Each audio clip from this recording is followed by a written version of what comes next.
Call the meeting to order. Leesburg City Commission meeting. Today's date is June 27th, 2022. Commissioner Christian is going to lead us in the invocation and pledge. Can we all stand, please? You all bow your heads. Tonight we say a special prayer in the memory of my city manager's father who passed on Friday night, Mr. Alfred Anthony Minner Jr. So we pray for his family, and tonight we ask you to bow your heads and keep your hearts and his family, your hearts and minds. Father, we thank you tonight for this opportunity to stand before your presence. We pray, God, for our city. We pray for our nation. We pray that so many things are changing within our country. We pray that you will keep our hearts and minds fixated on you. Tonight, we pray that the business we conduct tonight will be for the benefit of all those who are affected by what we do tonight, especially as residents of Leesburg, those business owners, and those who visit our city. We thank you, guys. We celebrate our Babe Ruth baseball team, and we see so many young people who are doing positive things that are often overlooked in society. So tonight we pause to celebrate them and their families for the dedication, commitment they have for team sports and sportsmanship. So we ask now you touch our mayor, our city council. Thank you for our staff, our first responders, our police officers that fight for the freedom that we enjoy and share, but can keep us safe. Our troops around the world, keep them safe. In Jesus' name we pray, amen. I pledge allegiance to the flag of the United States of America and to the republic for which it stands, one nation, under God, indivisible, with liberty and justice for all. Thank you, John. Thank you.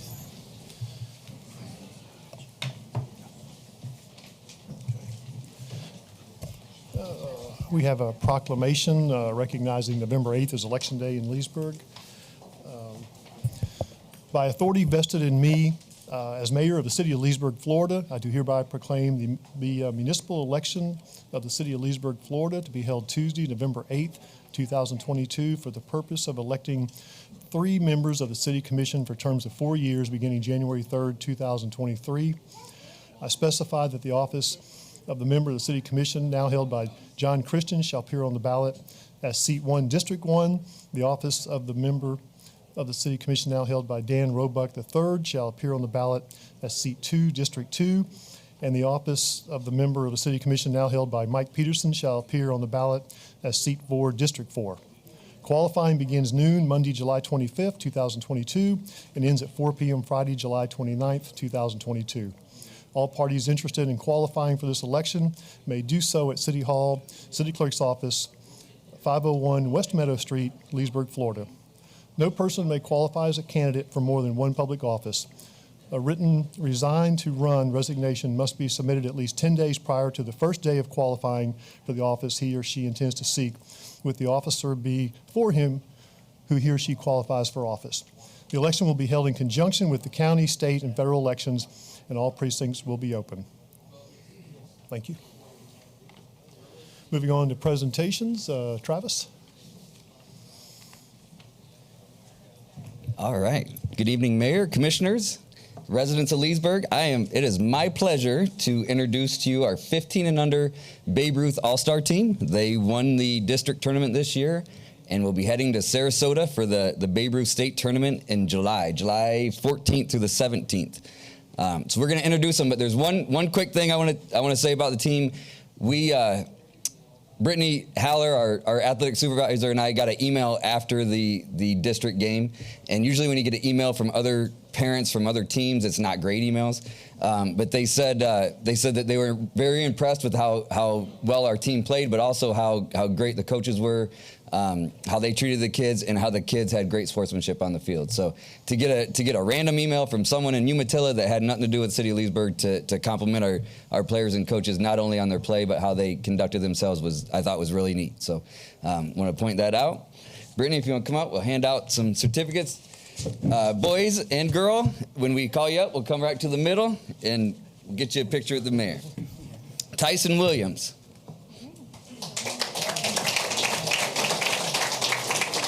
Jackson Bryant. Jackson Bryant. Just right here in the middle there. Just right in, yeah. Nate Smart. Gavin Renvold.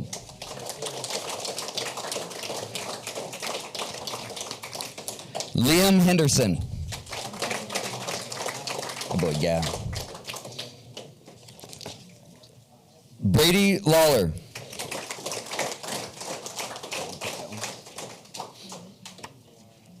Just throw that one on the bottom. Gage Gessner.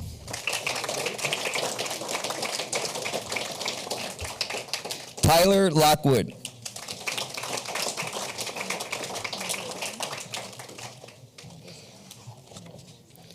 Damian Bean. Logan Thompson.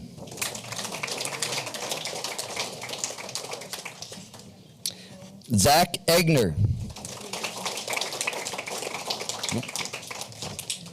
Joey Rosario. Land Baltunis.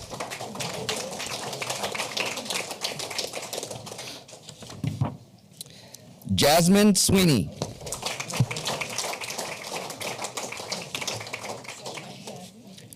Justin Haddix. And the coaches, Rory Bryant, Scott Baltunis. Oh, you need that. Matt Bean.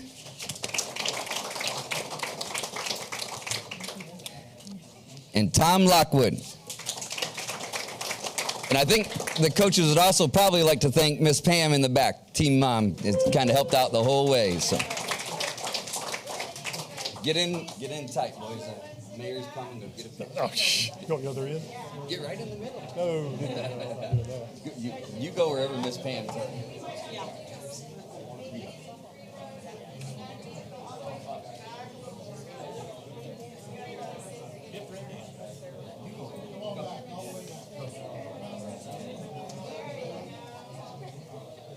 Only responsible parties, Brittany. Go ahead. Oh, I'm glad they take it.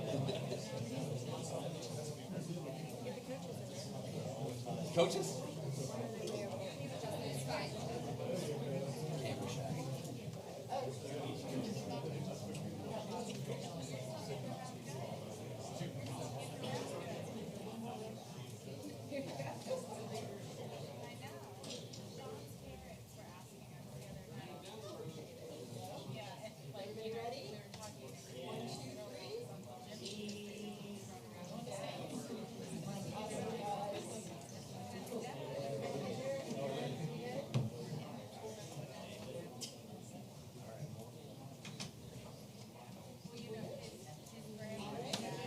Great job.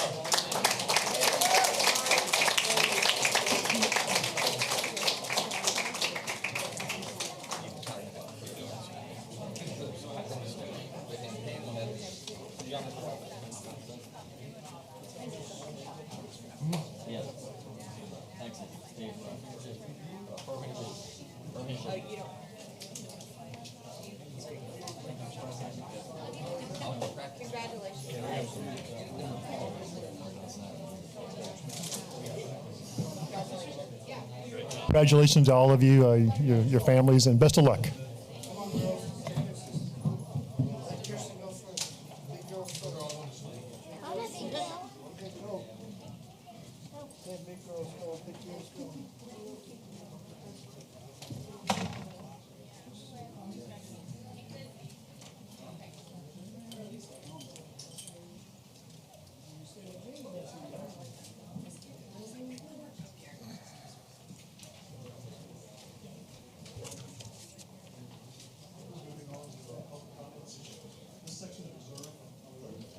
On to public comments. This section is reserved for members of the public to bring up matters of concern or opportunities for praise.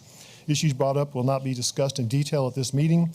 Issues will either be referred to the proper staff or be rescheduled for consideration at a future city commission meeting. Comments are limited to 3 minutes. Good evening, Dr. Jasper here. I just had a brief comment or just, bring food for thought. Has the commission ever thought about placing additional charging stations for electrical cars throughout the city. I don't know if that's been on the topic of conversation behind closed doors or what. Just an idea, because I know that's the wave of the future. I know personally I plan on buying an electric car, so I was just wondering if that's just something we put in the budget and just something to think about. And I am looking directly at Mr. Minner. I get lots of eyes going on. Once upon a time, we actually had some charging stations, one here at City Hall, and we do have one at the library. It's something that we haven't talked about publicly. It is something we have talked about, myself and the electric director, Brad Chase. Don't have any specific answers for you, but it's something we're starting to look into, costs and locations and those type of things. So we'll report back to you accordingly. Okay, no, thank you. Thank you for your comments there. And there's a lot of moving pieces, obviously, in that. Do we charge for the stations? How much are their costs? Those type of things. So, Right. Well, it's a growing trend. So, I have a question. I was down in South Florida. I saw they had several at the Wawa station. So are companies putting them in or cities putting them in? I'm going to say both. I know obviously companies with Wawa doing it is, and yes, cities are doing it as part of kind of just their capital improvement and providing that service in public places where there's available parking. We've talked about maybe the Venetian Center. We've talked about different spots throughout the city where we could get it located and those type of things. So we'll look into it more and report accordingly. It may be one of those things we want to talk about in the budget workshops. Okay, and I think you just said it. You said some cities are charging and some are offering it free. I think that is all over the page where we're doing. So it's something we would need to consider how we recoup the cost of that electricity. So more to come. I can't speak any more educated than I already have. Yep. You helped me. I learned something. That's it. I'm gonna give up. That's it. But I don't. If I keep talking, I'll start making stuff up, and so that's when I know I need to stop. Any other comments? If not, move on to one more. I'm sorry.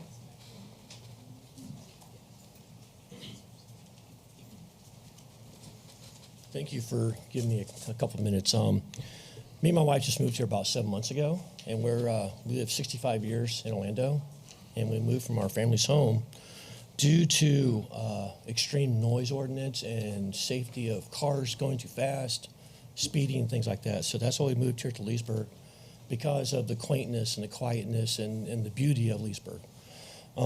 That being said, we're in a brand new house right now, and they're doing some building around our houses, and the construction workers are having these 3-foot-high speakers that we can hear music in our house 2 to 3 blocks away. So we went to the construction managers and asked them, can you do something about having them turn the music down? And they replied, no, there's no ordinance, no noise ordinance that says that we can make them do it. They don't have to. They're not breaking the law, so deal with it. So that's the main reason that we're here, or that I'm here, and I called code enforcement. Code enforcement told me that there is no noise ordinance in the city of Leesburg. And is that something that we can address? I have documents here from like the city of Winter Park, which is in Orlando. Everyone knows Winter Park, which is passed rules and laws a year or two ago that is extremely stringent due to this reason.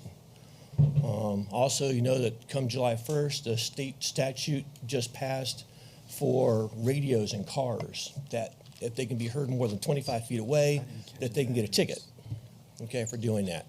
So, and I know there's noise ordinances and so forth like that can be addressed. I have studies here from universities that have done studies on the problems of noise and how loud things are and how they can affect your hearing and so forth. So that's why we're here. Is there somehow, some way that we could get a strict noise ordinance in place? Because in the city of Orlando where we lived, it was a great place 10 years ago.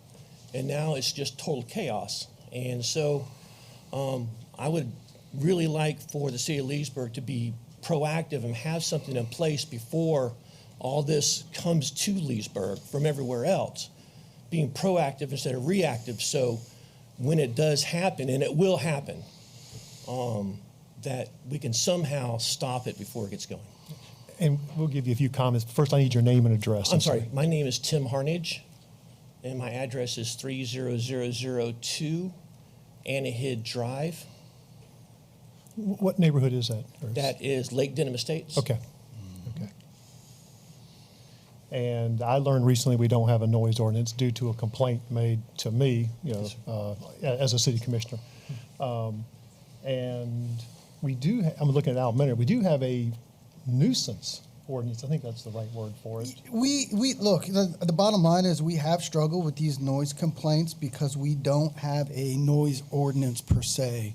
So we'll get back to that in a second. But we do, on occasion, use our nuisance ordinance to fight the noise complaints. So yours in particular is one that we would probably have some success in, and that's why you're probably getting different answers from code enforcement versus whoever you talk to, because we don't have it, but we use the nuisance ordinance. And so when you catch somebody in the act, then the police have had some success with asking somebody to turn down the radio. So in your case, with you have a construction issue with the music coming loudly right from speakers on site. When the police can witness that, the police can stop that, and they have. So we have done that. Mm-hmm. The code enforcement side is a little bit of a different issue. We have toyed with a noise ordinance on occasion. They have, sometimes they work well, sometimes they don't. They're difficult to impose because even though some communities have them, they're problematic in implementation and enforcement. This is not the first noise complaint we've had, obviously, so probably I would recommend, and I'll talk with Grant and get offline here, and it's something probably where Grant and the chief and myself need to put our heads together so we can bring you guys a good recommendation. I know, you hear from time to time communities have adopted a noise ordinance. So the person who has a noise issue, yay, this community's doing that, why haven't we? And the bottom line is because the implementation and enforcement of them is problematic. So some communities forge ahead with noise ordinances. That doesn't mean they're written correctly. It just means they haven't been challenged, and that's how they're getting tackled. So it's something we do need to talk about. The noise issue, obviously, as we've had more construction, we've been getting more of these complaints, so it's probably something that we need to look at in a little more detail. Okay. And having read the nuisance ordinance, I would think you'd be protected under that. So, okay. Yeah, I can think of a time or two. I know we're downtown where the police have had that issue. They've shown up. There was noise, and they were successful in getting it stopped. So, hear your issue, and we'll see what we can do. Okay. Yeah, and I appreciate y'all's time. I really do. Okay. And we love it here. Like I said, we're 3 generational Landowans. I'm a 4th generation Floridian. My wife spent her whole life in that house, and we had to leave it because of all this. And we're really passionate. We just want to make sure that Leesburg stays the way it is and not be enveloped in all of this. So, well, we're happy you chose Leesburg, and we'll get it right. All right. Thank you so much. Dr. Jasper here. I just want to chime in on the comment about the noise ordinance. Prior to Fred's death, I did have opportunity to meet with him on 2 occasions in regards to that because there were some issues in the Carver Heights area. And he mentioned to me that we did not have a noise ordinance because it was a violation of the Second Amendment, freedom of speech. So I don't know if that was an issue or what, but I did go to him on several occasions in regards to getting a noise ordinance. And that's one of the main reasons why he told me that we could not have one here in the city of Leesburg. So thank you. Yeah, my knowledge of them is what I've read in the newspaper, and they're controversial from both sides. Any comments from the commission on that one? I would be in favor of some type of noise ordinance. Yeah.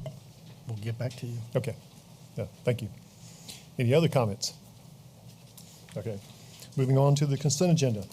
Routine items are placed on the consent agenda to expedite the meeting. If the commission staff wish to discuss any item, the procedure is as follows. Pull the items from the consent agenda. Number 2, vote on remaining items with 1 roll call. Number 3, discuss each pulled item and vote by roll call.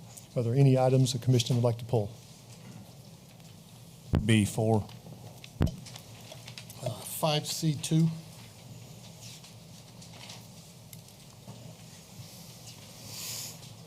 Anything else?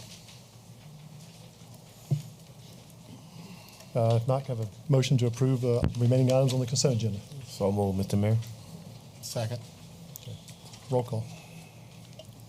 Commissioner Christian, Yes. Commissioner Bray, Yes. Commissioner Connell, Yes. Mayor Peterson. Yes. Would someone please introduce 5B4? I'll introduce and ask to be read by title only, please. Resolution of the City Commission of the City of Leesburg, Florida, authorizing the mayor and city clerk to execute an agreement with Half Associates, Inc. for professional services related to a PD&E study for the Tavlee Phase 2 multi-purpose trail for an amount not to exceed $175,855.50 and providing an effective date. Move for approval. Second. Comments from the commission? I do have a couple. Speaking with Al about this, my understanding that 176,000 is to finish up a study to tell us how much this is actually going to cost to actually connect this trail. And unless I'm mistaken, I think Al told me in 2006 it was around $7 million. I would imagine in this day and age it's going to be $14 million. I can't see spending another $176,000 to tell us it's a project we can't afford. I understand there's potentially some funding out there, but we don't know until we get the study done what that funding is going to pay. So I just think it's an awful lot of money just to find out that it's going to cost us $10-15 million to move forward. I have a hard time supporting that. And the other commissioners can help me out here, but my understanding of what we're approving here is the way the grant money works from Tallahassee. We have to pay for the study. And Correct. that gets us into the bucket for the other funding. The city's not going to spend that kind of money on the rail, not in my opinion, without money from the state. You can't even start this process without, you have to start here. I understand And that. we approved this in and budget last year. I understand that, but like I said, it's going to cost $176,000 to find out what the state's even going to pay for. And then we may find out that the grant matching wise isn't something we can even afford. I don't see the need to risk $176,000 to find out it's a project we can't move forward with anyway. You go ahead, John. Well, I think I hear Commissioner Cornell's concern, but I think for the connectivity of trails in Lake County, I think we have to decide if we're going to be part of the connectivity of Lake County or Central Florida, get outside Lake County, as other communities are. And as we talked about in 2006, when I was here, we did part of the study, we didn't finish it. So if we're going to be trail enthusiasts or even a part of the system, we have to be able to say to the state or the federal government, Leesburg is shovel ready, give us $8 million, give us $4 million. Other communities are getting these funds. We've had, I think, Mike Stevens from USB, he's been working really hard, letting us know what's happening in Ocala, Marion County, Seminole County. So I think we're part of that missing link here in Lake County. So I think we debated a lot in the budget. We talked about several workshops. We have $375,000 in the budget for this particular project, trail projects. So, I guess for me, it's one of those kick down the cans. Future city commissioners will have an opportunity to vote on whether or not they can secure funding from the state or federal government. So I'm okay with us being in the game. This kicks us out, basically saying to Lake County and whoever else that Leesburg doesn't want to be in trails. I think it's a benefit for communities. I think it's a benefit for cities. We talk about downtowns all the time. We compare what's happening in Winter Garden. We compare what's happening in Claremont. This trail I think, will connect us and help our down. I mean, if we're going to go this way, I think we ought to say to our downtown, we're not going to spend $3 million renovating it, and we're not going to connect other communities to our downtown efforts. So I think this is all part of that big puzzle that Leesburg needs to make sure that we're part of that synergy that's happening. That's just my comment. No, thank you. My comment is that as a commission, I think we approved $500,000. Just asking, I think 375. And then it rolled back to 375. But we initially had talked about $500,000. So this is the kind of work that that money was set aside for. So it, you know. It was set aside for 2 grants. This is one of 2. Right, Okay. right. So I am in favor of spending the money to try to get the grant. Any public comments? Okay, if not, roll call. Commissioner Bury, Yes. Commissioner Connell, No. Commissioner Christian, Yes. Mayor Peterson. Yes. Would someone please introduce 5C2? I'll introduce and ask to be read by title only, please. Resolution of the City Commission of the City of Leesburg, Florida, authorizing the mayor and city clerk to execute a landlord consent to assignment of lease between the City of Leesburg and Central Florida Avionics and Instruction Instruments, LLC, and providing an effective date. Give for approval. Second. Comments from the commission? Yeah, I pulled this not because I'm against doing this, but I noticed in the language that it says that the land rent is $301 per month and will increase by the CPI every other year, but the hangar does not. So I talked to Al about it, and actually this goes back to before Al was even here. So, you know, it's an old, yeah, not throwing Al on the bus here, but in the future, I would like to see if we do all of our rentals, leases at the airport this way, that's fine, but I don't think we do. I think we need to include both the land and the building in the CPI. Yeah, and just you some know. background from, at least from a staff perspective, and so it's been going on 9 years that when this was approved, and that was then the interim city manager, Ray Sharp, and then airport manager, Leo Treggy, put together the deal. In my recollection of service for this commission has been, I think that there was seen that there was an inconsistency in some of these older leases. I'm going to throw former Commissioner Hurley under the bus. Because I think he came from a perspective too of being in the business community where he had lease rates on 441 of $5, $6, $8, $10 a square, where he would compare it to airport stuff. So I can remember all those long arguments, and I think from that the commission really felt like we made a concerted effort to be more consistent. When a lot of these 30-year leases came up, we didn't renew them. We kept the facility and then got market rate. So I think this is one of those leases that it kind of came in at the end before the commission really started looking over these things in my tenure. And you got a blip there where you have a CPI on land and not on a building. And because of the circumstances here where you have a business being taken over that's an LLC, it's part of the asset. So because there's that right of transfer, we really don't have a hitch to change it. Right. So I think I'm just taking that as Commissioner Burry's pointing out the difference and making sure we are consistent as we have been, in my opinion, moving forward. I think the commission's been consistent of late that we do want to see the leases adjusted for CPI, so forth. Okay. Any other comments from the commission? Comments from the public? Okay, roll call. Commissioner Connell, Yes. Commissioner Christian, Yes. Commissioner Bury, Yes. Mayor Peterson. Yes. Moving on to public hearings and non-routine items. Second readings.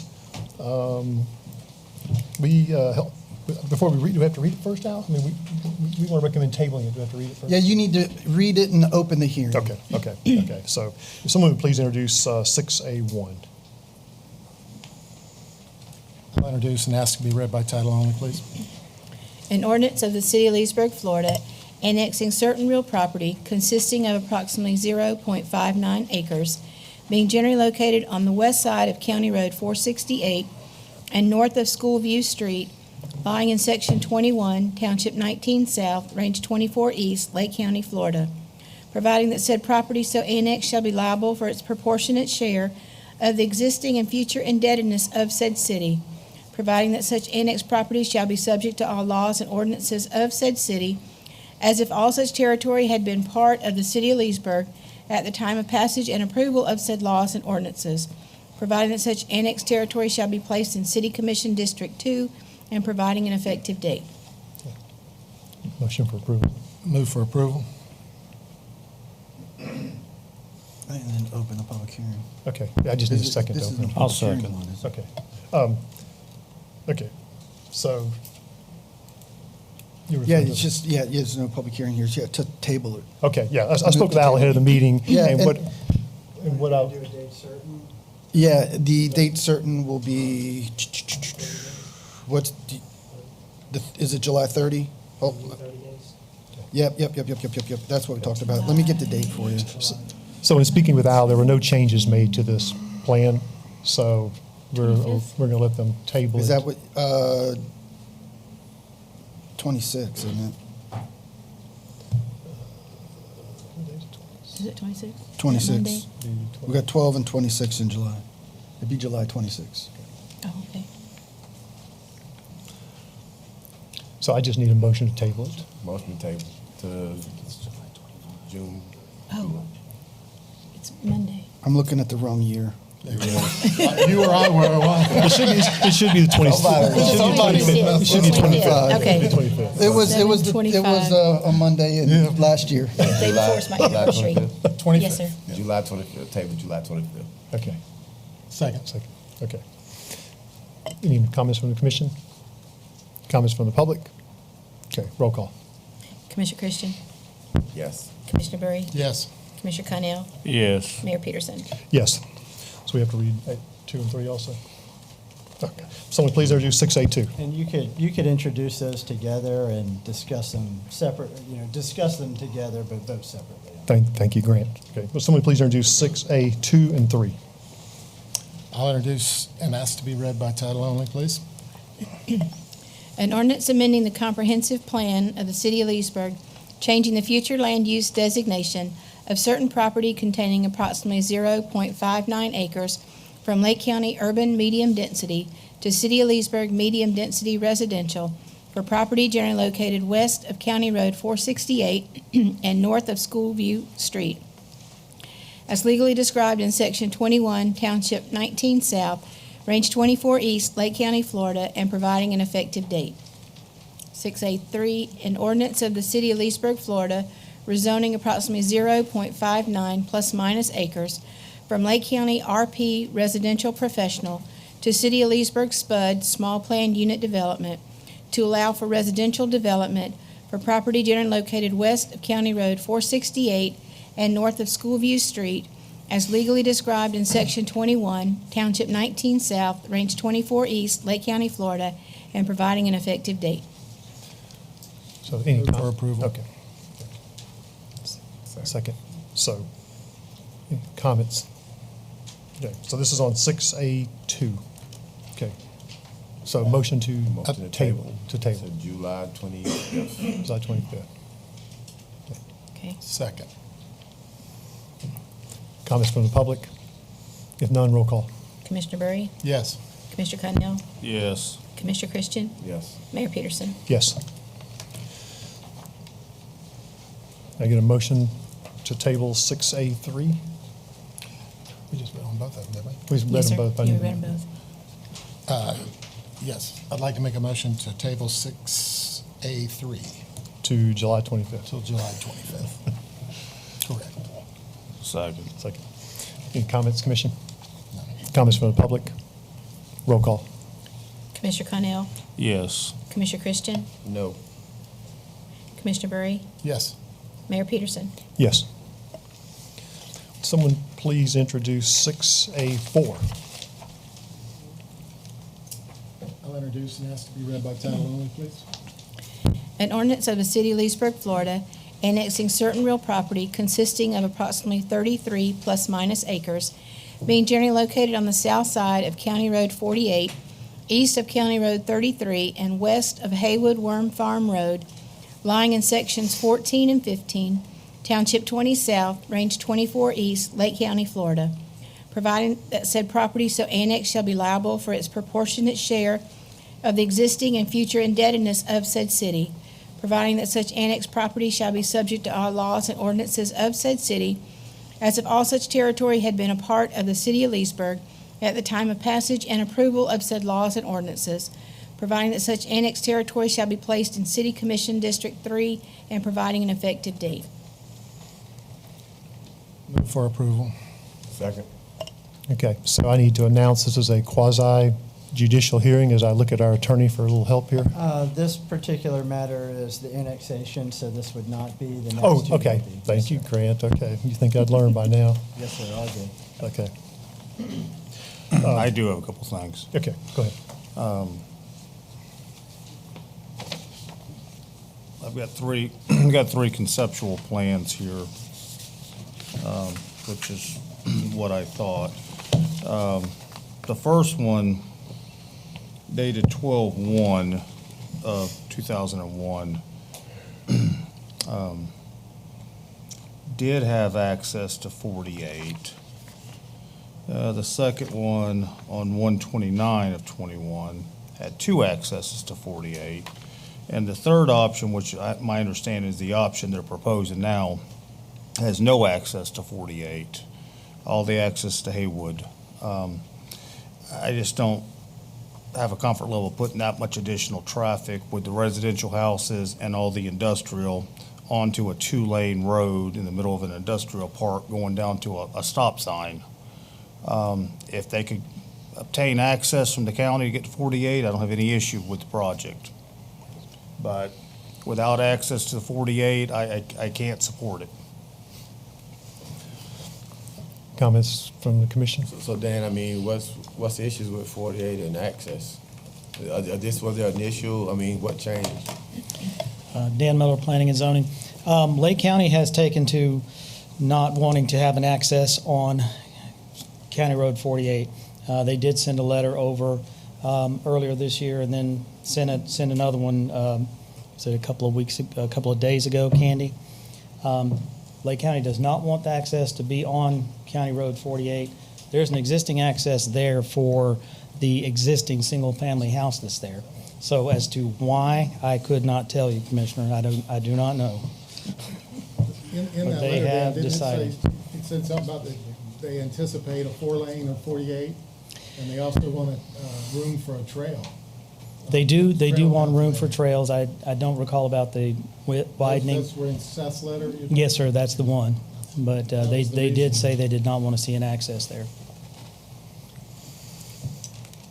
Mr. Chris Germana is here if you want to hear from him. Okay. Any other comments from the commission? I'll go on the record and say I struggled with it before, not so much access. I appreciate you bringing that to my attention. I'm not happy about that, but I continue to struggle because we have industrial on 3 sides. I guess you could say 4 sides almost. And I've voiced my concerns on that. The only change has been we added some mini warehouse on one side, on the eastern side. So now we have residents will have industrial on 3 sides and adjoining mini warehouse project. And as I said in prior meetings, I just think we've had complaints in the past from area residents out there about this industrial park. And it's just hard for me to sit here and approve a residential subdivision right up against it, knowing there's going to be complaints down the road, with future commissions. Developers here? Good evening. My name's Christopher Germana. I'm the engineer, 1120 West Mineola in Claremont. And I'm not sure if you have the latest plan, but I have printouts that I'd like to submit for the record of the 3 plans that Commissioner Connell actually made reference to. And the reason why I'm giving you these plans, down at the bottom right corner, they're labeled 1, 2, and 3. And the purpose of it is just to kind of go through the process that we went through to make it work with what we have. When we first saw the commission, we had straight residential. Then option 2, we actually intermixed the flex space. And then the last option, which is what we're looking for approval, is the same version of it, but based on the county's comments, is to avoid the County Road 48 access. So we made kind of a boulevard, kind of a separation. And just because of where this property is, we're against residential to the west. We have industrial to the right. So if this property becomes industrial, it will have residential next to industrial. So we're trying to find a in-between mix that we have a softer transition. We have existing residential, our residential, and then a softer transition, which is the flex space, which then goes into the heavier industrial. That's what we were trying to do to come up with a perfect fit.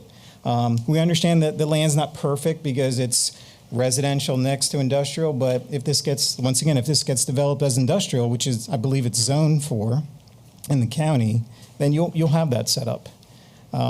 So we're trying to make it work with what's been dealt to us. Regarding County Road 48, the county is pretty much standing behind no access to 48. I understand there's a concern about traffic onto Haywood Worm Farm Road, but the residential component, it would be far less than if this is straight industrial and went to the same exact road. So we just have to follow the county guidelines because they want to minimize driveway cuts to County Road 48. So if it's industrial, we'd still be limited to not having a driveway cut on County Road 48. So just want to give a little background story of why we kind of came up with what we came up with over the past probably 12 to 18 months. We've been kind of working on this project. So I want to see if we can kind of get there and be happy to entertain any questions you guys may have on this. Did the county, they changed their mind from your first two conceptuals to tell you that you can't do it now? Did you originally had permission, or you just had designed the conceptual showing access on 48? So when we submit to the planning department, it does get transmitted to the county. What I received recently, that comment, so when I received it, I just quickly interjected and came up with this alternative plan. I'm not sure the whole timing of it, but when I first found out about it, we just got creative and came up with what you see there is what we're requesting. I mean, obviously there is industrial on two sides of you for sure. As far as to the west, it may be a house or two out there, but it's the density's pretty high. It's probably 1 to 5 or something over there. So it's not, 3 to 1 or whatever you're proposing in this area. Agreed. And the other thing we were working with is the Bug Spring roads with the I guess the military equipment that they have there that we consulted with them, and we're trying to do something that wouldn't create the vibration and all that, which is a sensitive topic. So I don't know if that comes into play. When you add more industrial, that's going to be scrutinized a little bit more than residential. So, this is kind of where we concluded what we did.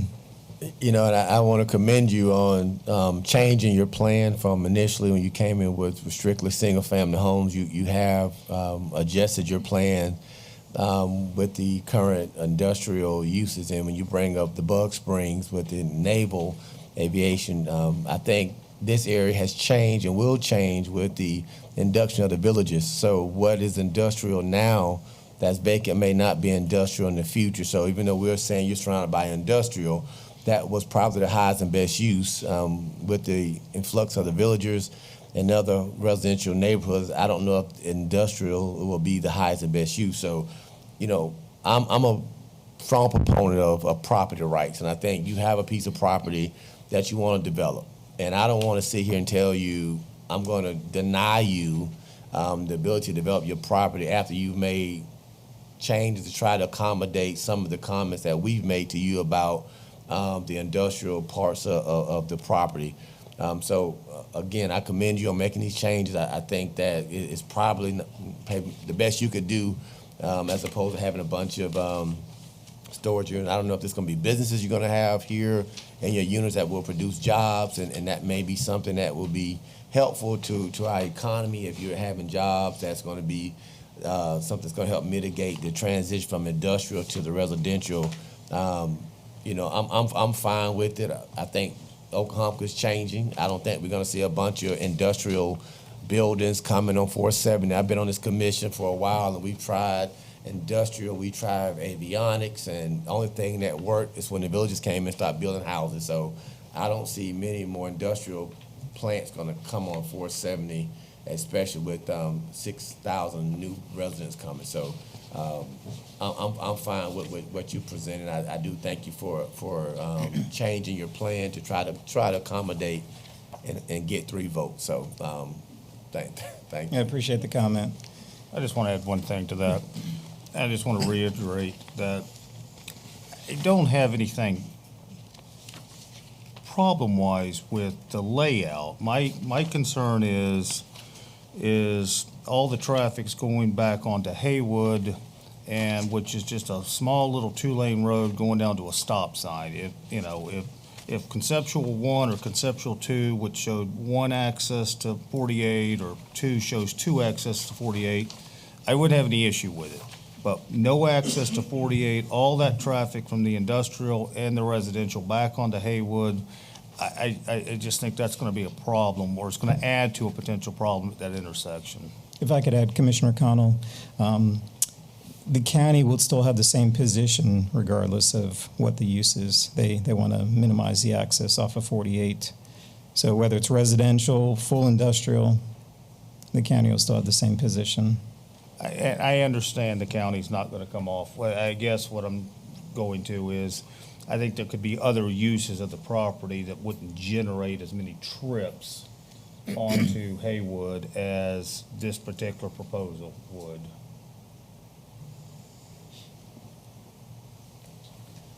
I had a question, it may be a Dan question, but I think currently the zoning is, it's Lake County Regional Office. So what is that? I mean, when we're talking industrial, is that industrial Actually- such, or is that more like, Actually, the zoning's agriculture and the future land use is Lake County Regional Office. okay, all right. And the regional office is pretty much what they're talking about. Any type of office-type uses. Right. I'm not sure that's the best use for that property at this point. You know, years go by and the best uses for land change over time. And we are experiencing some of that here in Leesburg. So, Okay. but the regional office is for office complexes, basically, under the county code.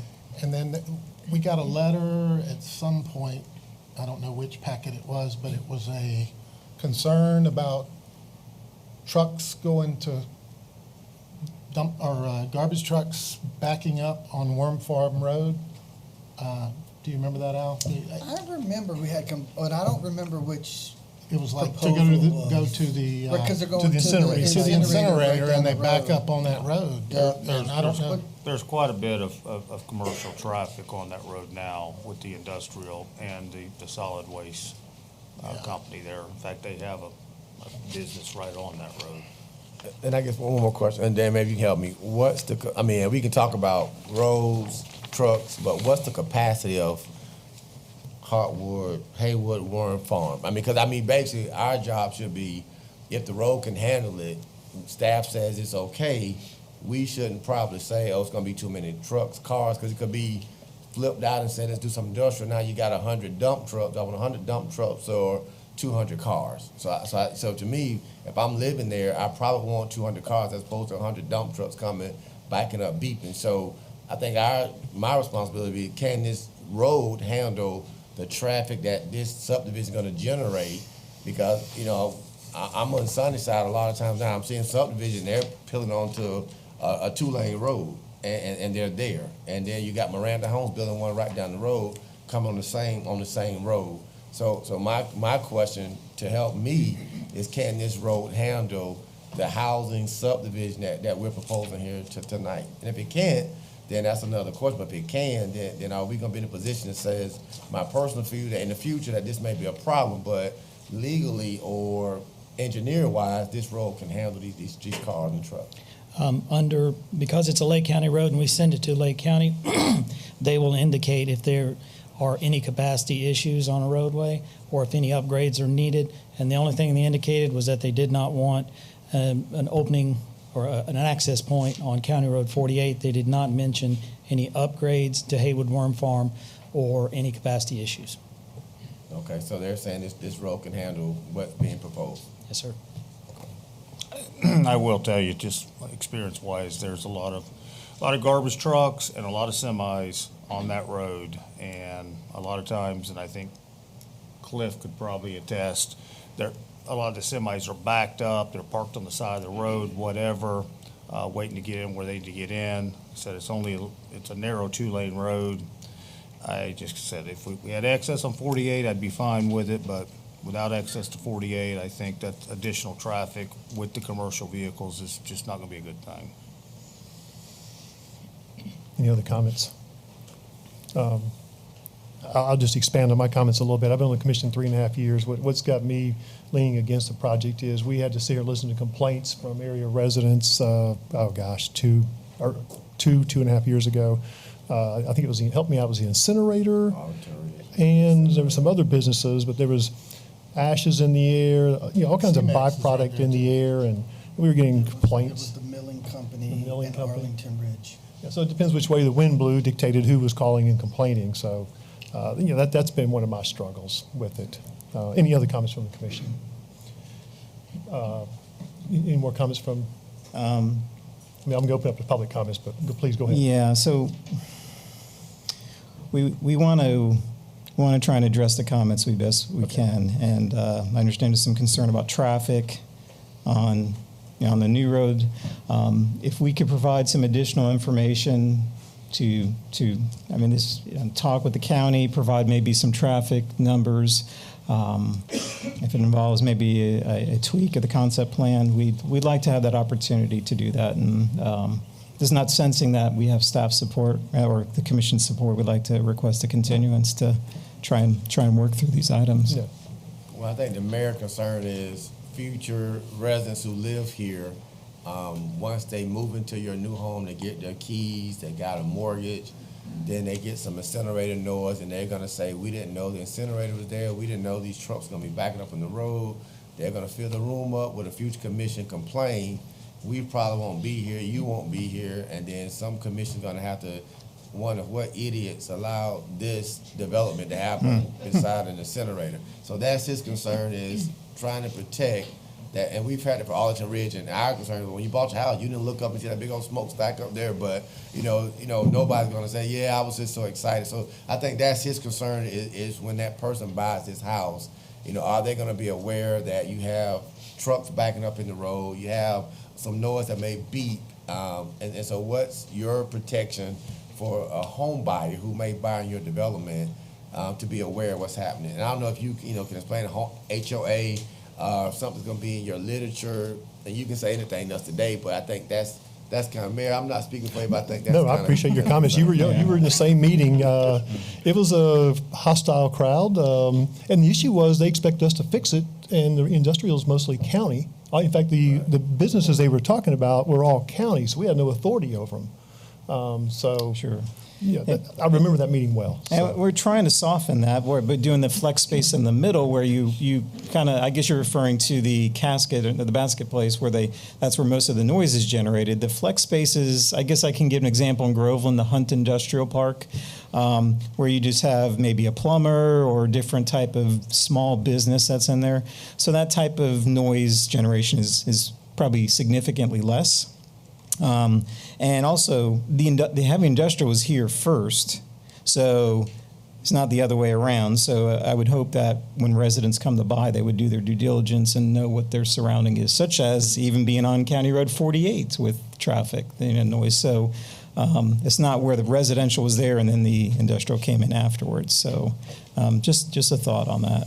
So, but I understand the concern and that you actually have to, address that when it's presented to you.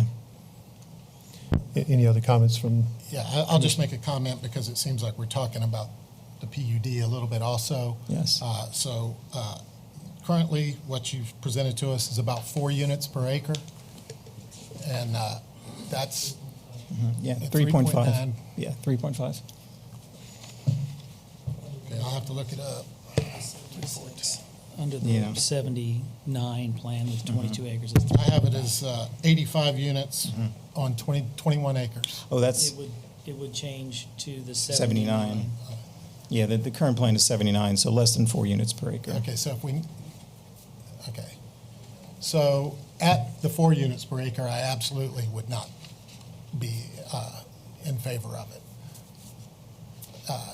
We had talked about this initially when this came before us, and I said publicly that I am not in favor of this particular piece being in residential.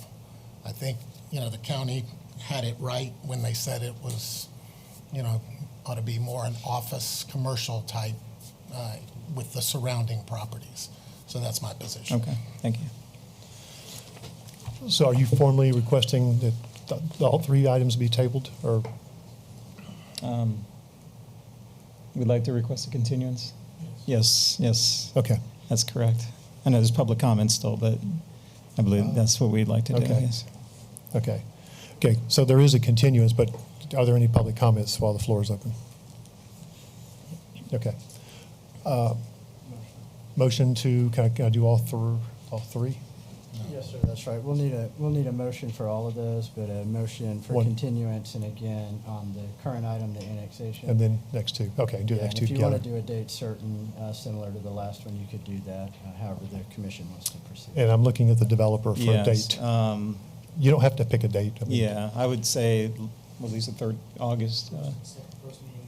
Yeah, I think we just need at least a 30-day continuance, which I guess would put us until August. If they want. If the commission wants to even consider the request, this is a request from the developer, so just keep that in mind. And the developer's asking to, and staff would suggest to put it to the August meeting, so it's a little more than 30 days. If that's what the commission chooses. Andy, what would make that date? And I am in 22, so it'd be The 8th. Do you anticipate any changes between now and the 8th? That's what we're going to figure out. Okay. I'd like to say yes, because I'm hearing I'm that. trying to help you with that question. Yes, thank you. Okay. Yeah, we want to consult with Public Works at the county, also staff, and I'd like to present some changes and maybe some more clarification. Okay. To see if we can get this project there. I just don't want to bring the same thing again. of No, course. yeah, and I wasn't being smart. I knew you brought this back before us course. a few times. Yeah, I would just, it's probably not my place to say this, but the industrial submarket's pretty hot right now. And this, I think personally, this area is a good industrial area. They'll continue to grow. I just throw that out there. Okay, thank you. So I need a motion to continue this to August 8th? 8th. Okay. Well, I'll make that motion. For August 8th. Second. I just need a second. Second. Okay. Any public comments? If not, roll call. Commissioner Christian, Yes. Commissioner Berry, Yes. Commissioner Connell, Yes. Mayor Peterson. Yes. Well, actually, okay. Bear with me a minute. You need to go. Yeah, no, I was, Continue 5 and 6 I was, now. reason I won't say what I'm saying. So will someone please introduce 6B4? And do 6B4. Actually, can we read both of them? It's 5 I and think 6. you went too far. Should be 6A5. Which reading? No, you went backward. What page is that on? Are you missing a page? 6A5 and 6, right? Yeah, it's just 5 and 6. 5 and 6, that's it. Yeah, you just did 4. Yeah, Yeah, 5 and 6. 5. Okay, so someone please introduce 6A5. Sorry about that. And do 6A5, recommend read by title only. An ordinance amending the future land use map of the comprehensive plan of the city of Leesburg, changing the future land use map designation of certain property containing 33 plus minus acres from Lake County Regional Office to City of Leesburg Estate Residential for property generally located on the south side of County Road 48, east of County Road 33, and west of Haywood Worm Farm Road, as legally described in sections 14 and 15, Township 20 South, Range 24 East, Lake County, Florida, and providing an effective date. So I just need a motion to continue to August 8th. I'll make a motion to continue this to August 8th. Second. Okay. Any comments, commission? Public comments? Roll call. Commissioner Berry, Yes. Commissioner Connell, Yes. Commissioner Christian, Yes. Mayor Peterson. Yes. Someone please introduce 6A6. I'll introduce and ask to be read by title only, please. An ordinance of the City of Leesburg, Florida, changing the zoning on approximately 33 plus minus acres from Lake County A agricultural to PUD planned unit development to allow for a mixed-use development of single-family residential and many warehouse storage units for property generally located on the south side of County Road 48, east of County Road 33, and west of Haywood Worm Farm Road, as legally described in sections 14 and 15, Township 20 South, Range 24 East, Lake County, Florida, and providing an effective date. Okay, so a motion to continue this to August 8th. I'll move to continue this to August 8th. Second. Okay. Comments from the commission? Comments from the public? Roll call. Commissioner Connell, Yes. Commissioner Christian, Yes. Commissioner Bury, Yes. Mayor Peterson. Yes. So moving on to first reading of ordinances, someone please introduce 6B1. Introduce 6B1, recommended, read by title only, Mr. Mayor.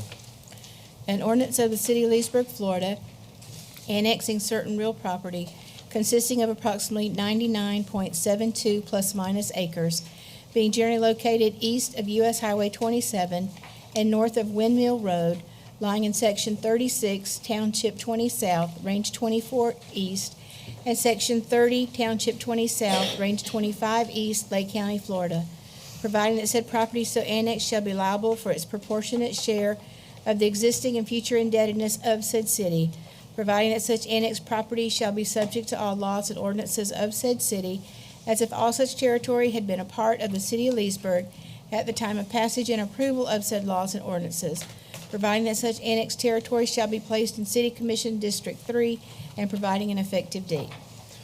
So this is first reading. This item will be tabled, but are there any comments from the commission? Okay, any comments from the public? Okay, someone please introduce 6B2. I'll introduce and ask to be read by title only, please. An ordinance amending the future land use map of the comprehensive plan of the City of Leesburg, changing the future land use map designation of certain property containing 99.72 plus minus acres from Lake County Rural and Lake County Rural Transition to City of Leesburg Estate Residential for property generally located east of U.S. Highway 27 and north of Windmill Road, lying in Section 36, Township 20 South, Range 24 East, and Section 30, Township 20 South, Range 25 East, Lake County, Florida, and providing an effective date. This item will be tabled as well, but any comments? Okay, comments from the public? Okay, someone please introduce 6C5. 6B5, excuse me. Introduced being read by title only.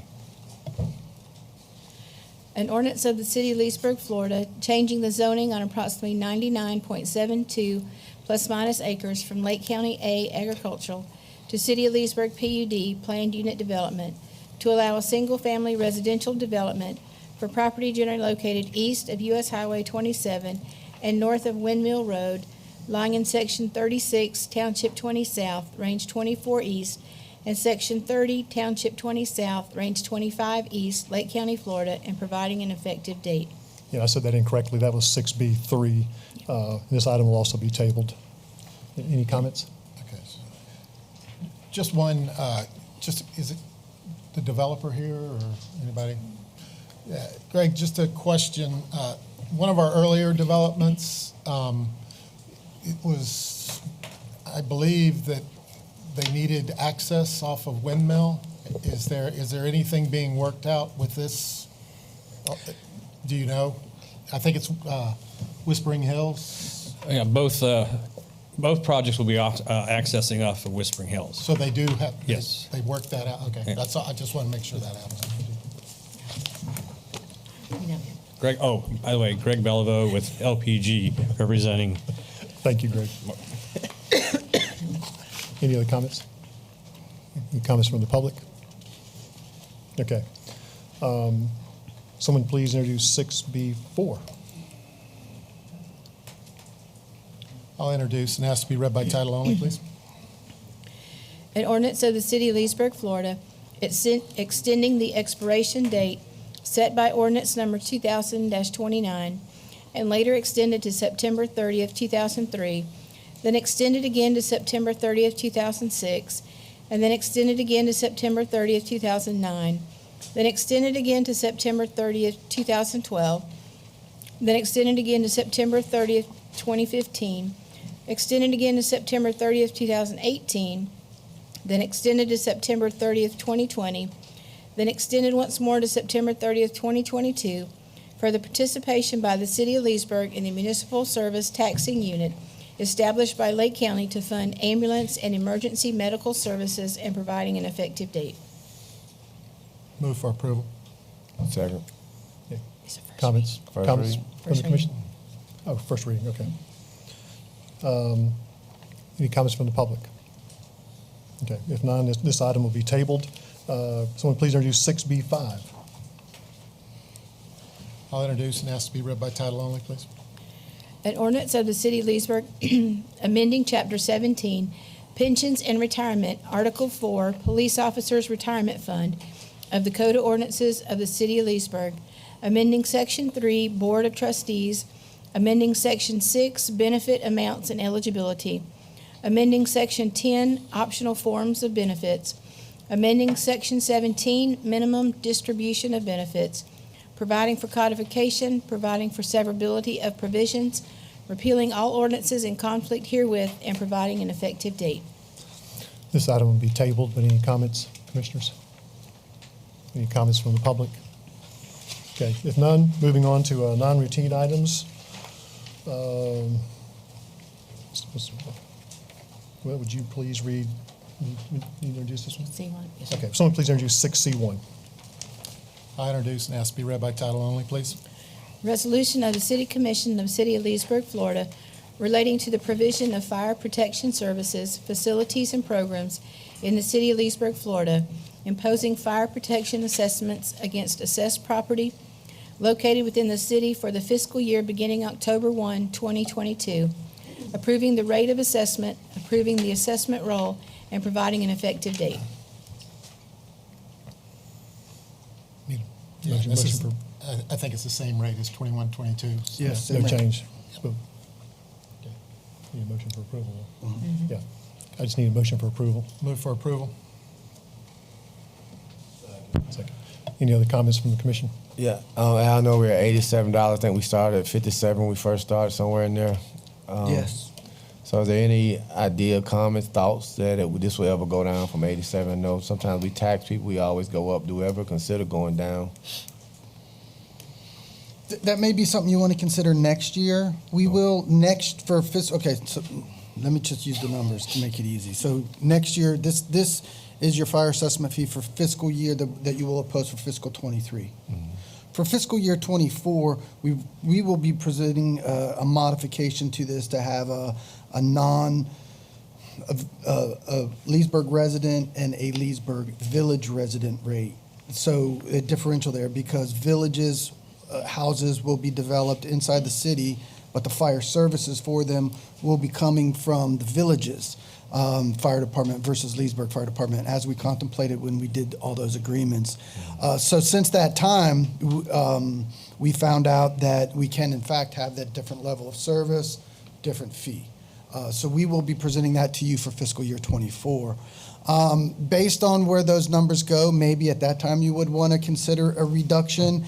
Just straight talking with you, at $87, I don't see a reduction in our near future because at $87, I think we're only taxing at 30% of our total ability to tax. So so what does that mean in English? So realistically, to collect everything that we could so that the general fund and the ad valorem rate has more of less of a burden for file services in it, which statutes allows you to do, our actual 100% rate is probably going to be somewhere up there around 185, and we're only taxing at 87. So to reduce that rate below 87, you're already saying we're already not using our taxing authority. So it's something to look at, but I don't think, I don't see it coming, Commissioner. I get it, and we can tax, our millage rate can go up, but I think if we're good stewards and we look at it, I think every now and then you want to look at your residents and say, you know what, we don't have to tax at 87, we can give you 67. I mean, we always passing the buck. We always, city manager use that terminology at 30%. Well, 3 years ago we were at zero because we didn't have a fire assessment fee, and we still made it work. So, just something we could think about in the future because we're never but very rarely saying to people, we're gonna give you some tax relief, so it's just a thought. Any other comments from the commission? Comments from the public? Okay, roll call. Commissioner Christian, Yes. Commissioner Bury, Yes. Commissioner Connell, Yes. Mayor Peterson. Yes. Moving on to informational reports. Item 7A, financial reports. Any comments, commissioners? I had one comment. They really kind of go together. I see the marina I see some marina past dues. They probably total $1,000, 4 different people. I see airport amount past due, one person $616. And I guess my comment question is, we have a waiting list at the marina and the airport. I'm just surprised that we're letting someone get this far past due. Duly noted. Okay. Are they still there, Earl, or are they not there? I don't know those answers. I'll get them back to you. Yeah, and I think if they're still there and they owe us, I think then we look at their lease agreements. I'm sure their lease probably didn't say you can owe $400 and still be a tenant. So that maybe we tell them to take their boat somewhere else and let someone who's gonna pay their bill be there. So I don't think you should stay there and owe us money and just, we see this on our own report every month, so. Yeah, the amounts run from $199 up to a high of $545. So it tells me we've got some people, more than 1 month past due. Yeah, and I would just state that typically that process gets underway through some sort of notice demanding payment and giving them a period of time to pay. So just don't go pull their boat, that's what you're saying, right? That's right. That's right. So it sort of could start off with a notice. Again, that might solve the problem. Okay. If it doesn't solve the problem, then, you would move into the eviction process if you wanted to do that. And I only made an issue of it because I know we have a known waiting list at the airport and the marina. So, I'm not against working with somebody who's being reasonable, but I just noticed that when I went through the reports. Just one aside, we approved a collection agreement. This isn't something, these type of things, we don't want to send them. That was utilities. Yeah, I don't know. There may be a separation there. I'll look into that. Yeah, I mean, we kind of Utilities got versus somebody general that fund. goes after the money right now, so. That was on utilities. We're correct, Okay. but, Yeah, No, and, good point, good and I'm comment. not sure if this type of issue would work into what the collection agency had agreed to do at this point. It may be more appropriate for them, right, if you get through the case and you obtain a final judgment for X amount owed, at that point to turn it over to the collection agency for them to try and collect the Okay. funds. Okay. I only brought it up because we have a waiting list for both. Moving on, 7B, I'll look to Mr. Alminer. Yeah, well, with the budget process approaching us, I wanted to review with the commission. And Anna, if you could put up the PowerPoint presentation for me, just to get some input on capital improvements. Obviously, as we're moving into the fiscal year 23, capital improvement projects are something that we talk about. What makes this year different than past years is the amount of American recovery money that we have. So the purpose of this presentation is to identify priorities. And with some of these projects, using that the fund sources is a little bit different, being the American Recovery Grant monies, I think you can operate a little bit differently from the typical budgeting process, because these funds are already in-house available to spend. So we can talk about that at the end. So before we do that, I just, wanted to talk, Anna, if you flip this slide for me, wanted to talk about where we've been. So this slide, and I won't go through it all, but it kind of shows in the past almost 9 years where we have been in terms of capital improvement priorities. And on the general fund side, which is the column there on your left, it shows everything that we've done from the 27 gateways all the way through the Pine Street project, which is now almost ready to go out to bid. And we've done that with the exception of the Main Street project and the Resource Center with cash. And you're leveraging cash and doing that. So that's probably close to $25–30 million of projects that we've done. So I think that's just a remarkable accomplishment. Be remiss not to put all the other projects on too, the utilities systems, which are the givers to our city in terms of revenues and helping us operate general funds. We've done a lot on that side of the house too, from the transformers that we purchased to the water treatment plant, which we've expanded and now we're going to add on to retention ponds, to a bunch of different stuff. And then we've done a lot of stuff at the airport. So I thought that was important because we've accomplished a lot in the last several years. And I think we're at a phase now to where it's time to recalibrate. And we've talked about some different things. And I think the flavor for our projects, especially since the pool and with the Pine Street project, and then when we rebranded and redid some of our mission statements, was to start leveraging the Lakefront City slogan and start making improvements to what makes Leesburg special, what makes us unique. And it's the lakefront and that leisure part of our life, where we have started to invest in recreational type of things to enhance Leesburg. So Anna, if you flip the slide. So in short, what I wanted to remind the commission is, believe it or not, there is almost $8.9 million of available cash to start projects. And that's without tapping into the general fund reserve, which at the close of this fiscal year is going to sit around $12 million. And that technically above your reserve requirement gives you $5 to $6 million to spend. In past years, I would tell you that we included some of that cash to put in the spend bucket. With the economy changing a little bit, I'm gonna go back conservative on you and say, let's not spend that. And let's take care of the cash, because we've got the 8.9 million, and frankly it'll take a couple years to spend that on different projects. So let's talk about that revenue. But then we also marry that with some other revenues, the discretionary sales tax. We get a little over $2 million a year. I think the number is $2.2 million a year in discretionary sales tax. After we pay the credit card and do some other encumbrances, we end up with just a little over $700,000 of DST monies a year. That's kind of, I would say, unallocated, that we spend in different ways each year. Now that special this year, as that gets married with fiscal year 21, where we were extremely conservative in our revenue projection because of COVID. So we actually have $650,000 of DST monies we haven't spent. And finally, we called it the war chest, but when we sold the fiber system, we netted about $8.1 million in cash on that sale. We did a bunch of different projects, and there's still $1.2 million in cash available that's sitting in the capital projects fund. So you put all those numbers together, and that's how we come up with the 8.8. So that's a real number. That's a cash number.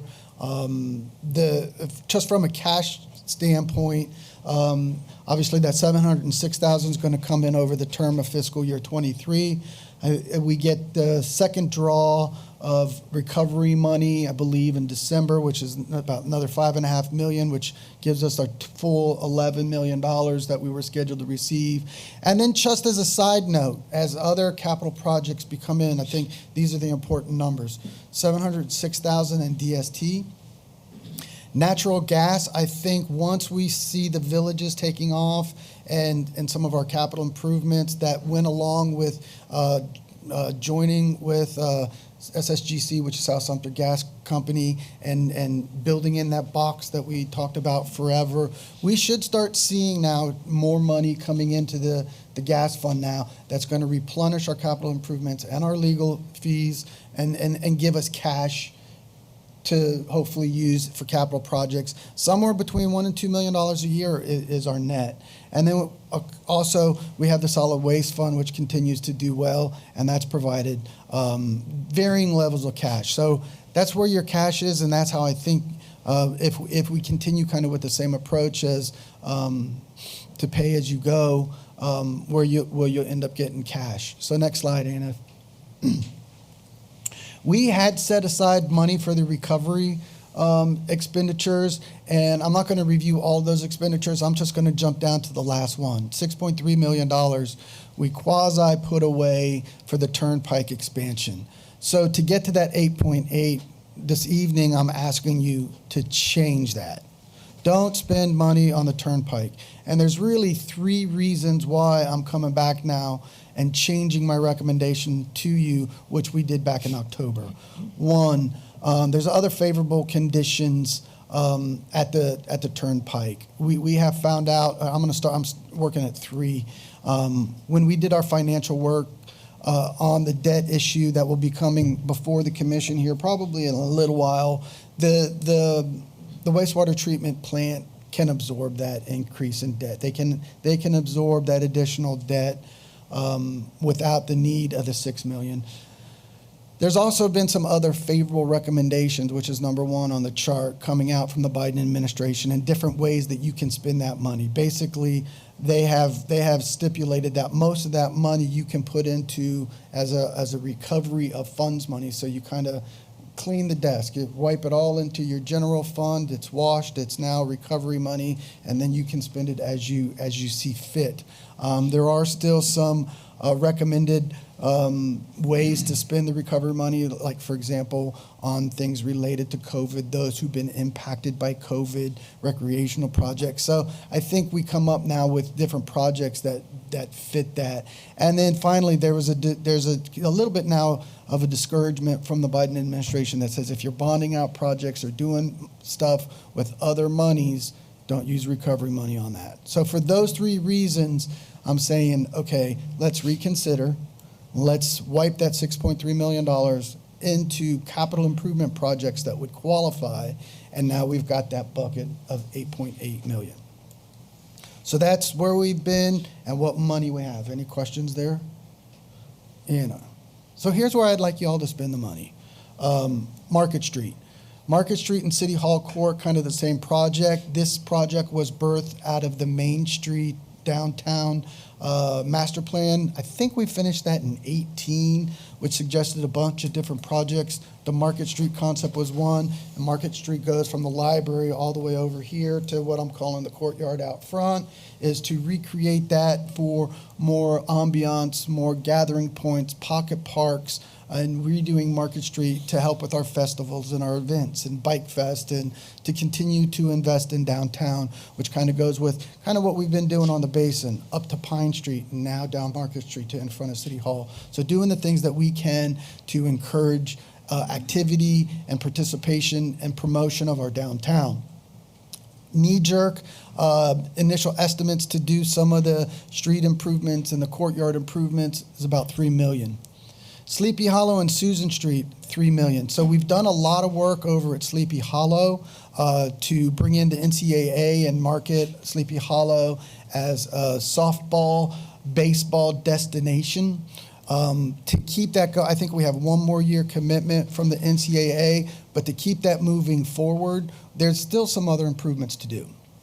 The second thing we also want to do is we think that there's opportunity now to flip-flop the uses, because we have baseball and softball use in 2 different parks. And if we change that mechanism to where we have 2 marquee parks, one being Susan Street, one being Sleepy Hollow, we can do more to leverage our park system to bring in tourist dollars, to better utilize our local purposes. So this plan this plan can go from $3 million all the way up to $12 million, depending on where we really want to go. But we're recommending that the core of this project is get the city in a position where Sleepy Hollow is a baseball, softball complex.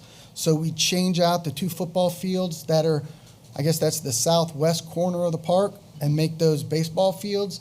And then over at Susan Street, we make everything over there football fields. But then football is interchangeable so that you have football fields, soccer fields, and lacrosse fields, which then positions us to be able to bring in folks. We think the baseline to do kind of the Buick plan is $3 million, just to get the facility set up to where in future years we can always reinvest. The third project is marina rehabilitation. The marina building has really outlived its youthfulness. Its usefulness. Its youthfulness as well. I get back in, I don't know when we built basically the double wides that are down there that house the office and some bathrooms. And I think this project can go a bunch of different ways, which we'll talk about. It can be as little maybe as a couple $100,000 to build a facility, or we can really do something more grandiose, just depending on what we want to do with adding wet slips and changing the look of the marina. We'll talk about that in more detail.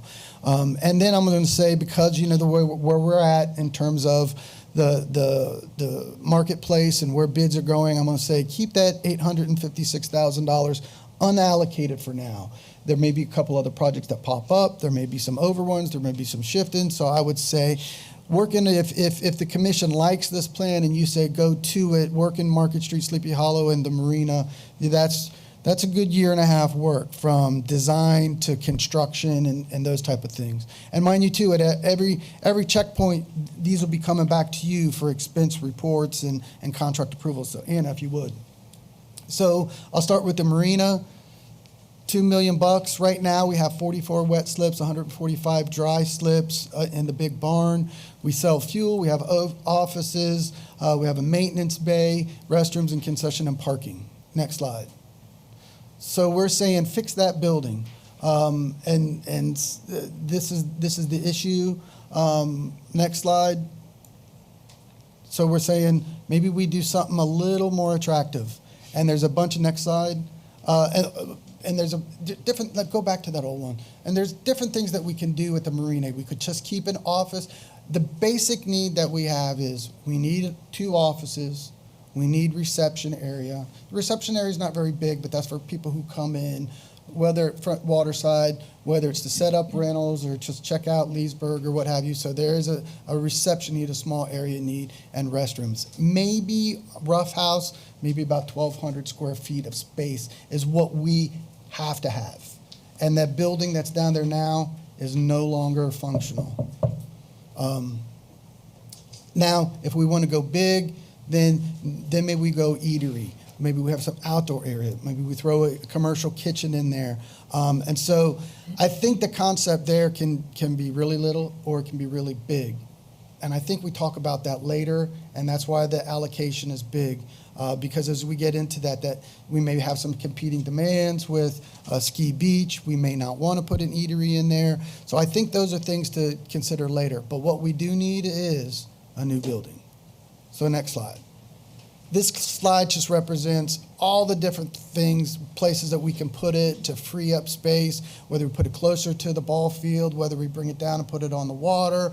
I think a lot of that depends on where the geotechs come back and ultimately what your all's desire is to improve that, maybe what private-public partnership we could get into. But bottom line is we need that facility. While we're at it, next slide. We've always talked about this adding slips.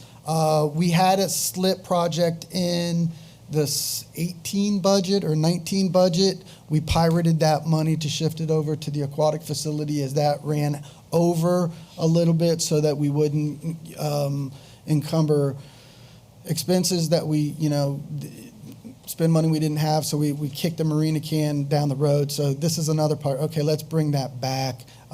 Just so you know, rough house, we have the 44 wet slips, the 145 dry slips, and that brings in about $215,000 a year to the general fund. So we make a couple of coin down there. It's nothing to really write home about and say we're tearing it up, but we provide market rate slips. We have a waiting list, and it gives the general fund a little cash. And it's about maybe 8% of the general fund in revenue. So it's a nice number. That's the marina project. I think the next slide is a summary. Do we want to add slips? We think that adding slips, we started out there at $500,000. That's part of that $2 million. So kind of the building, if you go fancy, is 1.5, and then the slips is the other $500,000. But we also said, hey, that's going to return to us as well. So this is to show you if we move from 34 to 38, or we add an additional 34 to the 44, that's how we get to 78. You'll probably bring in somewhere around an additional $60,000 if we can get them all rented out. At that level, I think we probably could get those rented out. we have varying levels on that. We can go smaller, we can go bigger. The 34 additional one, frankly, without any rhyme or reason, it felt like a comfortable number that we thought we could lease and not build more slips. Didn't take up too much space in the cove there, and it felt like a workable, nice number. So that's your marina project. At the end, hit it there, Anna. That's just kind of the recap of everything we talked about $2 million. Okay, so the next slide shows you the Susan Street and the Sleepy Hollow project. Hit it again, Anna. So basically, this is the what we can do at Sleepy Hollow. And you see the 4 football fields kind of in the upper, I'm sorry, I'm mixing my S's. This picture is Susan Street. And so this depicts what we can do with Susan Street if we move stuff around. And basically, you get 5 big football multi-purpose fields that do football, soccer, and lacrosse. And basically down where you see the big football field with the track, that would be the grand prize to really do a lot of different sports marketing things. But that's where I think there's 2 baseball fields down there. And then the top 4 use the existing football field, which would be the one in the lower right-hand corner here. And then we move over to the baseball fields and the tennis courts where we can get more space and entry. And ultimately, this project can go big. It can go all the way up to Griffin Road. And it can also leak down and get behind Palm Plaza and a lot of different things. But this would be the core just to get it started. And the next I have slide. a question on that. So we're talking about turf fields or one or all? Grass. Everything's grass fields. So- Travis, the stadium It's turf. is turf. The other ones are grass. Okay. Okay, you got my support. Okay. Then we'll stop and we'll just. Let's go. All right. Sleepy Hollow looks like this. So kind of everything changes here. And hit the next one. One more. Nope. Yep. Go back. We slid. If you notice, we slid the 2 fields in on you up in the upper left-hand corner. There's a bunch of other needs at Sleepy Hollow if we really want to get fancy, like adding additional restrooms to the center aisle, different things with grandstands and dugouts, and so we can get super exorbitant with that. My recommendation to the body for right now is do what we need to do to get the flip in.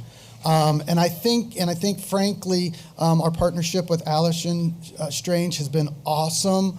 But I think if we're going to be real, we're going to keep the NCAA and other tournaments. We're really going to have to start spending some big bucks. And then at the end of the day, there's always going to be the concern that we're going to lose out to cities whose pockets are deeper than ours, and we're going to start getting into competitions. I don't think it's soon, but I would say the 3 to 5 years. And Allison can talk more to that. I think if we make these improvements, we're probably looking at another 2, maybe 3 years, which gives us 6 years of NCAA.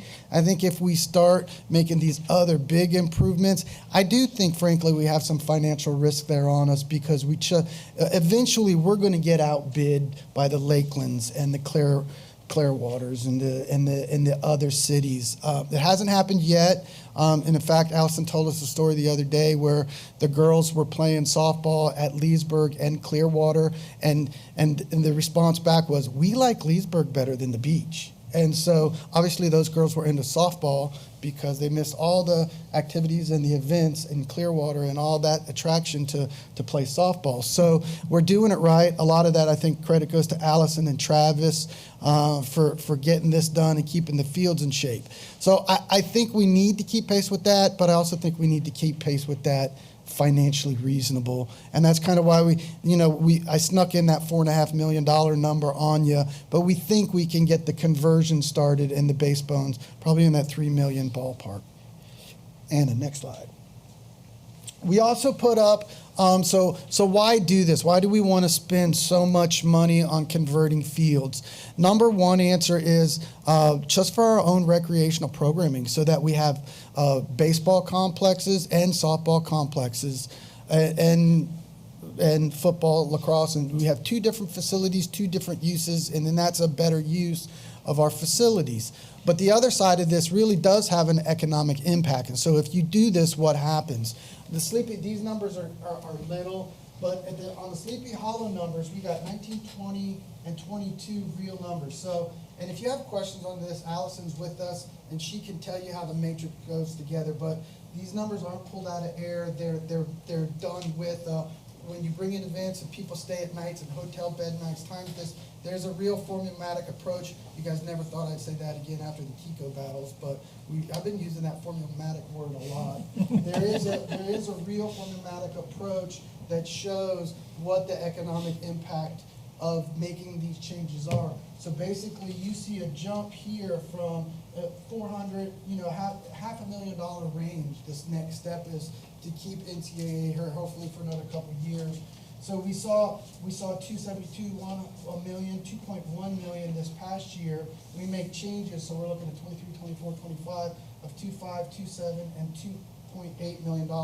So over the last 6 years, we're looking at over an $11.5 million economic impact that Sleepy Hollow has brought to the community. Susan Street, that has the same potential. So we did the chart, but we kicked out the improvements because it would take time to build them, and kind of built it slowly based on once the events get started.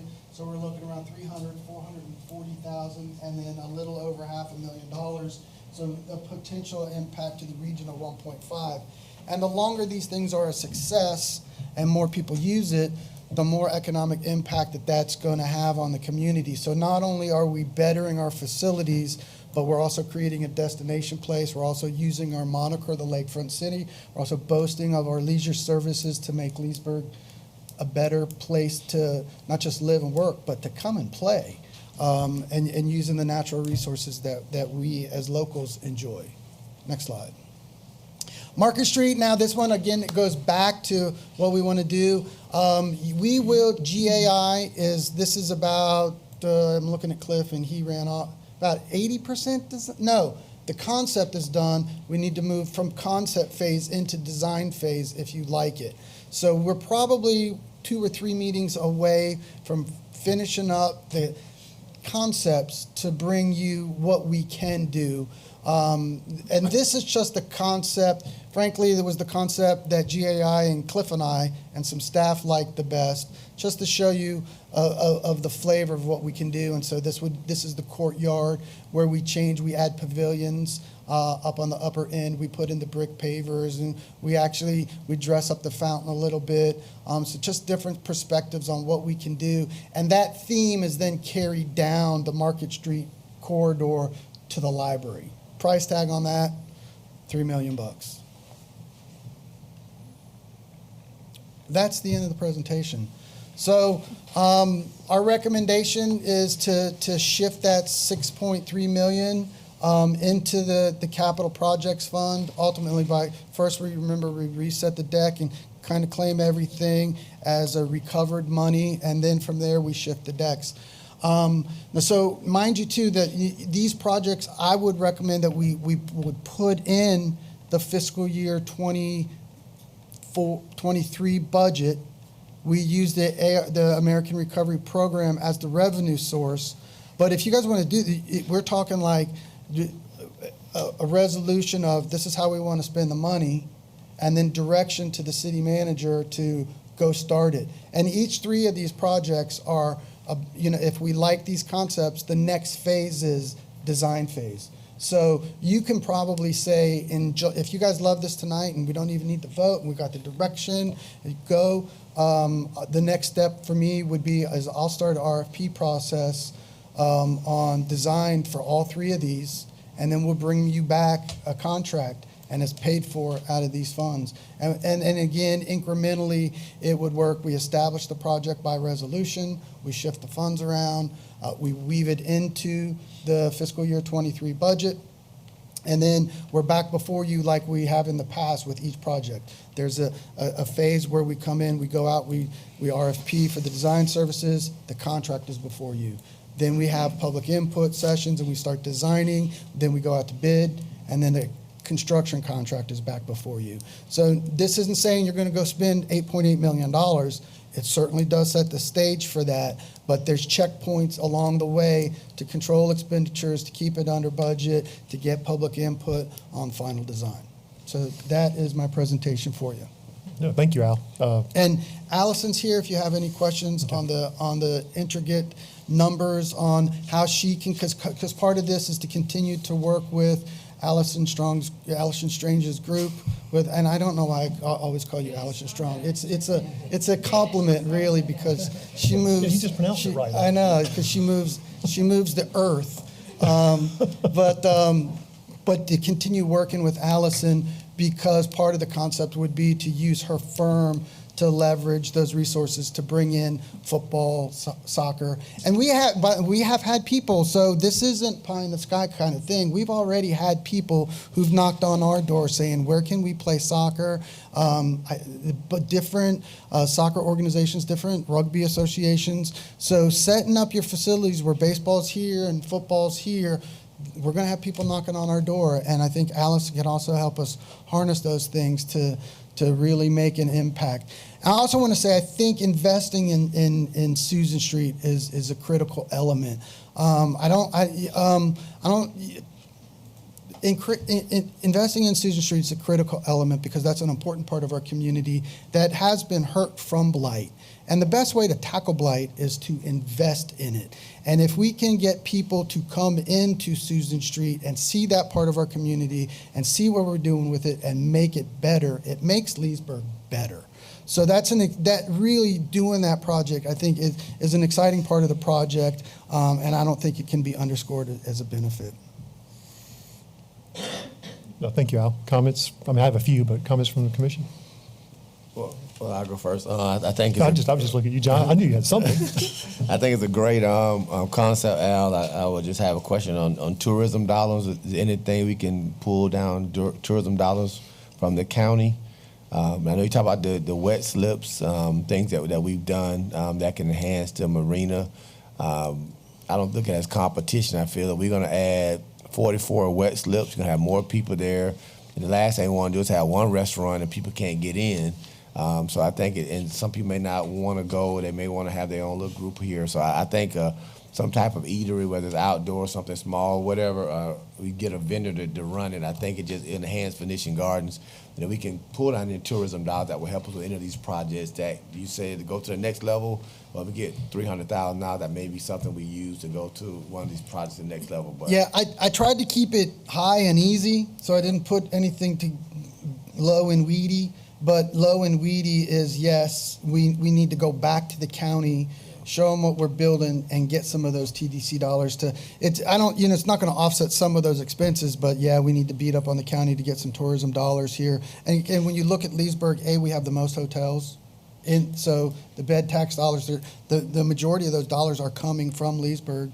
We built there's a new hotel in town, and then these facilities are going to do nothing but continue to promote that. So part of that is, we need to go back to the county and beat them up and get some money.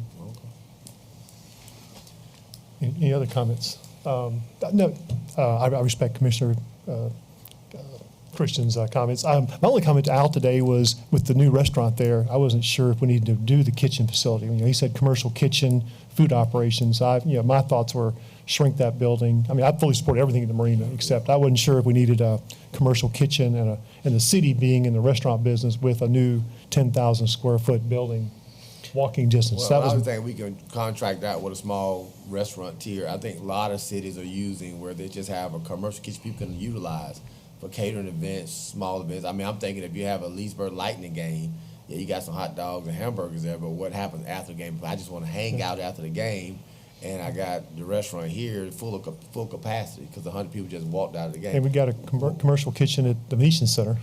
Yeah, but you know, you're talking about $250 an hour just to use it. So I mean, you know, And I think, look, I think the options. I mean, Yeah, just, and I think that's a discussion. And I think we want to talk with Randy Quintes and get his input on that. I think we need to start with examining all our options, keep those budgeted numbers as we have in there because they work within our available cash, and then nail this down as we get into design and public input sessions. So really what we need to do is, if this is the plan that you all want, if I'm totally off the page, tell me go back to the drawing board, and I'm sure we can come up with other stuff.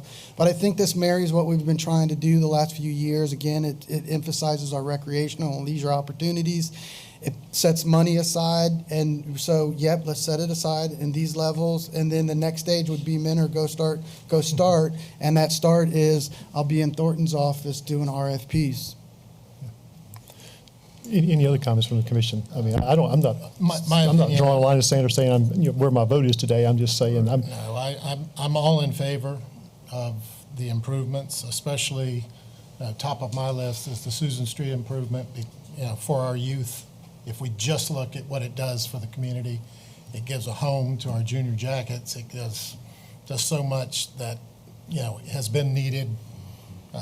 Travis and the rec board have talked about this for 10 years, that we don't have enough soccer and football fields. So to me, that part is just, we have to do it. I look at the marina, just in the numbers Al put up, slips, $214,000 a year. Put in 34 additional slips, it's 62 more thousand. We're looking at something that in 10 years pays for itself just in those things alone, not to mention, the building improvements, having office space, just the look of the area down on the waterfront, which we are the lakefront city. So, we need to. not to put you on the adjust spot. those What do you things. think about the restaurant or food service? I'm not opposed to it because I really think, And I'm trying to give Al direction here. I really think that the Eaton's Beach guys are going to be as busy as they can possibly be. I think that having more destination, more reason for people to come buy gas and get a hamburger right there is not going to slow up business I don't think so anyway. So, and then of course converse, if you're fixing Susan Street, addressing the additional needs at Sleepy Hollow, that's already kind of a cash cow for our tourist dollars coming through, just makes good sense to me. I did have a couple questions. Okay, so let me just make one more comment. On Sleepy Hollow, I guess I wasn't completely clear what we were doing. I heard you talk about, do we improve the concession stands? I think you were going against it. And I wasn't sure, I saw so many fields. Are those baseball and softball fields? Because they're different sizes. Yes. Okay. Yes. Okay. And basically, for the initial swag is to get everything situated. So we got football, The fields? baseball. Okay. To do that at Sleepy Hollow, we need to make the fields and then reconfigure the lighting. So that would be number one priority. Then, depending on where we are with funding, then we'll reallocate or recalibrate rather the priorities. We need to do some stuff with the backstops and the dugouts. Then we need to talk about PA system, and then there's a big long list there, and we're throwing $3 million at it at this level. So we'll just come back to you and check off the most important ones. Most important one is the field swap. Do we have adequate restrooms there? When you talk about this many fields? I mean, I was there for the NCAA tournament. I didn't feel like that bathrooms were adequate the last time I was there, is my point. The answer. And I'm looking to the Yeah, crowd. the answer's no. Yeah, the answer's no, and part of it is no, and part of it is logistically no, because where we do have the big bathroom set up, it's way far away from the fields. To have the marquee pristine community, we'd love to have all the fields right in the middle of field 1, 2, 3, and 4. Where the concession stand is. So yeah, we'd love to get an upgrade to the concession stands. So those are on the want list. If you go back and read the fine writing that I glanced over, but based on cost, I think those are probably gonna get pushed out. And I'm looking at Allison and others. I guess I just feel like, and Roger, putting all this money, I think that concession stand, at least the restrooms, are they even air conditioned? Is it? No. I mean, I think they should be air conditioned, and I'm not saying we have to expand. I just brought that up. Last time I was there, I thought the restrooms, we didn't have enough of them, and I think in the heat of summer or spring, air conditioned restrooms are pretty nice. I don't think That's like- like I say, there is a slew of capital improvements that Yeah. we can make everywhere. And this presentation, my direction to the commission, or good or bad, We say it guys was don't to. care about air conditioning. Don't worry about me. You know, you could, I was looking out for the ladies. I was looking out for the ladies. you know, Those air look, conditioned sites, right? I think the biggest thing to really look at is the recovery money was a real blessing. Depending where, we're not talking red or blue here. And so let's not talk about the result for us is we had of $11 million to spend to make Leesburg better, that we're not having to use our existing special revenues to do it. So that allows us to do different stuff. Because remember, just two little things I didn't put on the chart were to finish off improvements at Pat Thomas and to fix the partnership building. So we still got to come back to you on these things. So we've got a once in a lifetime really opportunity to spend that money. And so what I'm trying to do with this is to spread it out and hit the things, hit the high points. And through this we hit redeveloping and investing in our downtown, investing in blight, investing in recreation. And I think it's great. I was just looking at some of the audience, and I saw all these fields up there. I just thought, do you eliminate 2 fields and focus on the concession stand restroom area? That's all I was throwing out. I think those. Let me say the fields are needed. Yeah. I don't know. The want list at the end of the day, and hopefully if we do everything right and more capital monies flow in, this is really the basic bones to get it started. We can always go back and revisit those. And Commissioner Cannell I had do have a comments. I couple. talked over him. Couple questions. There's one football soccer field at Susan Street. How many is at Sleepy Hollow? 1 or 2? There's 2. Okay, so under the proposed plan, you're going to create 4 at Susan Street? 5 at Susan Street, 0 at Sleepy Hollow. Okay, so we're basically creating 2 new fields. Well, Yes. we got 3 Yes. now. Yes. And as far as the baseball fields, obviously we're losing 2 baseball fields and 2 softball fields at Susan Street. Losing 4. back. We're losing a net 2. And how many are we creating at Sleepy Hollow? 2. So in essence, we're losing 2 fields? Yes. So we're losing 2 fields, and we're only getting 2 football and soccer fields for $3 to $4.5 million? Yeah, that's right, but. Seems like a lot of money to just lose 2 baseball fields and only get a couple extra football, soccer fields. I understand where you're going. On the surface, that's how it looks, but diametrically, it changes the use of the facilities to where now we have 0. Even though we have 1 football field, we have 0 ability to do anything except Pop Warner on that field.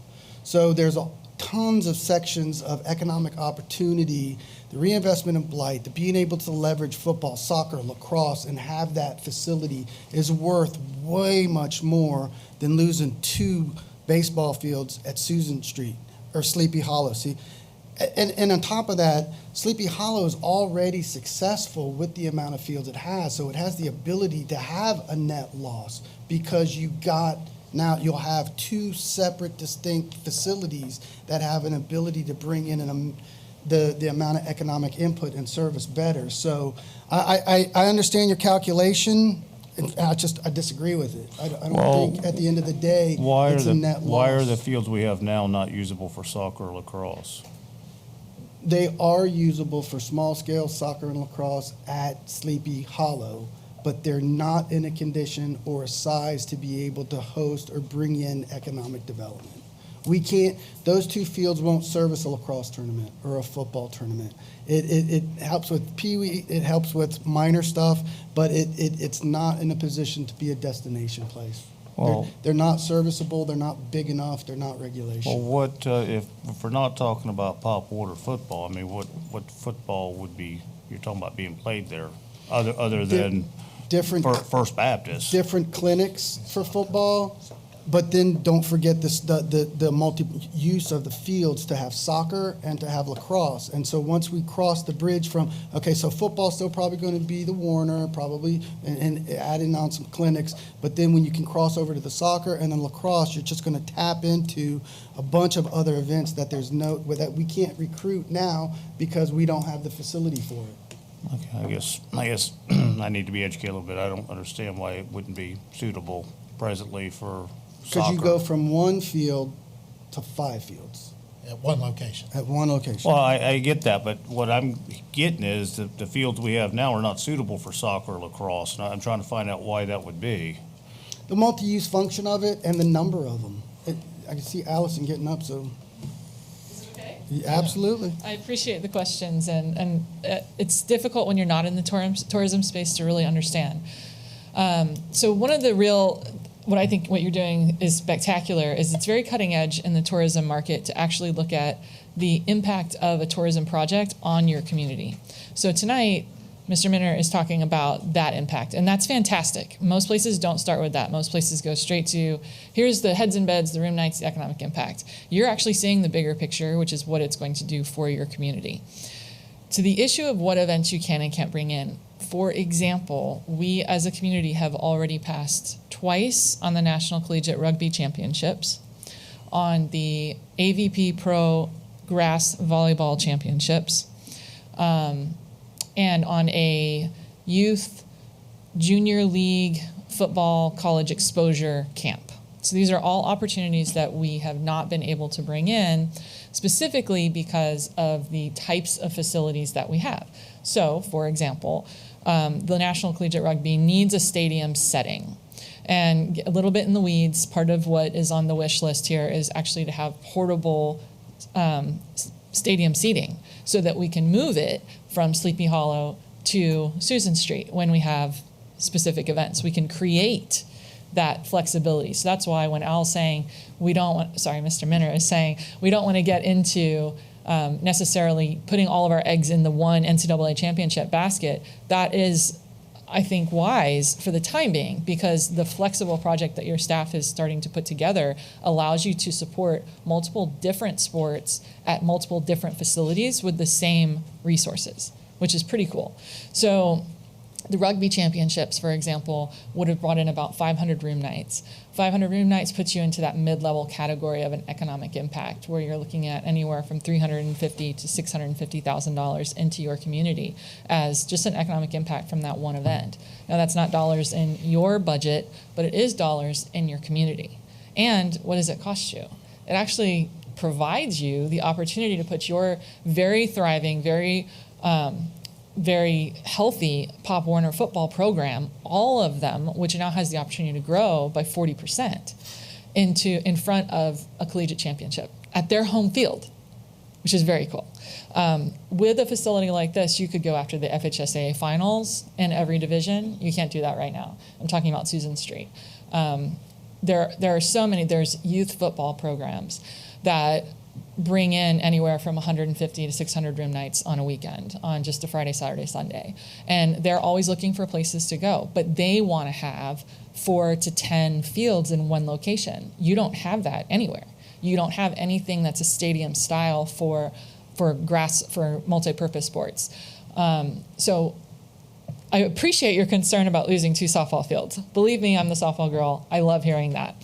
The reason why that works at Sleepy Hollow, to Mr. Minner's point, is Sleepy Hollow is already 8 fields. So what you're doing is you're actually making that one facility a 10-field facility. That, if you recall, I said they're looking for 6 to 10 fields. You now are on the highest end of a natural turf facility in Florida. Seminole has a 6-field complex. What you're competing with are the turf complexes up in Alachua County and down in Newberry in Alachua County. And that's pretty much it. There's not a lot of other competition. So by taking those 2 fields and adding them to your 8, you now have 10 to play with. And they can be converted because you have a wonderful staff between baseball and softball for the right events. So it really opens the door to be able to have major conversations with major names on a national level, just because you took the inventory you already have and you readjusted it. So it may seem like a net loss, but it's actually a huge gain for your community, not only for the youth programming, but also from a tourism standpoint. Does that answer your question? Little bit? Is it a little more understandable? Or do you have other questions? No, Okay, great. No, thank you, Allison. Yeah, I would just add, piggybacking off her comment, I mean, Susan Street, you can't compare what we're building to what's there now. I mean, we're going, help me out, Commissioner. We're going from a C to an A or a D to an A. I mean, help me out. Yeah, you're right. Yeah. I mean, just the fact you going to a turf field, you can't compete with what's there. You got a football field that we played on our kid. Now you move into a track. Is it going to be a rubber track? No. Okay. I just had a conversation with Brian Hart. There's that contingency fund right there. And he was talking about Wildwood is getting their second rubber track, and Leesburg doesn't have a rubber track. Of course, athletes fits better on their knees. So when you said track, I thought that'd be awesome to be able to provide that opportunity. But I think it just makes our complex look. I mean, just looking on the screen, just another level. And I get what Commissioner Connell is saying, because I'm a baseball guy. But Allison kind of made, now you got 10 fields to compete. If this is our goal to bring in tournaments, I think that 10-field complex makes more sense. For me, it does. Any other comments? Any other public comments? Okay. You gonna talk about Market Street? Oh, Yeah, I'm we sorry. can talk about all of them.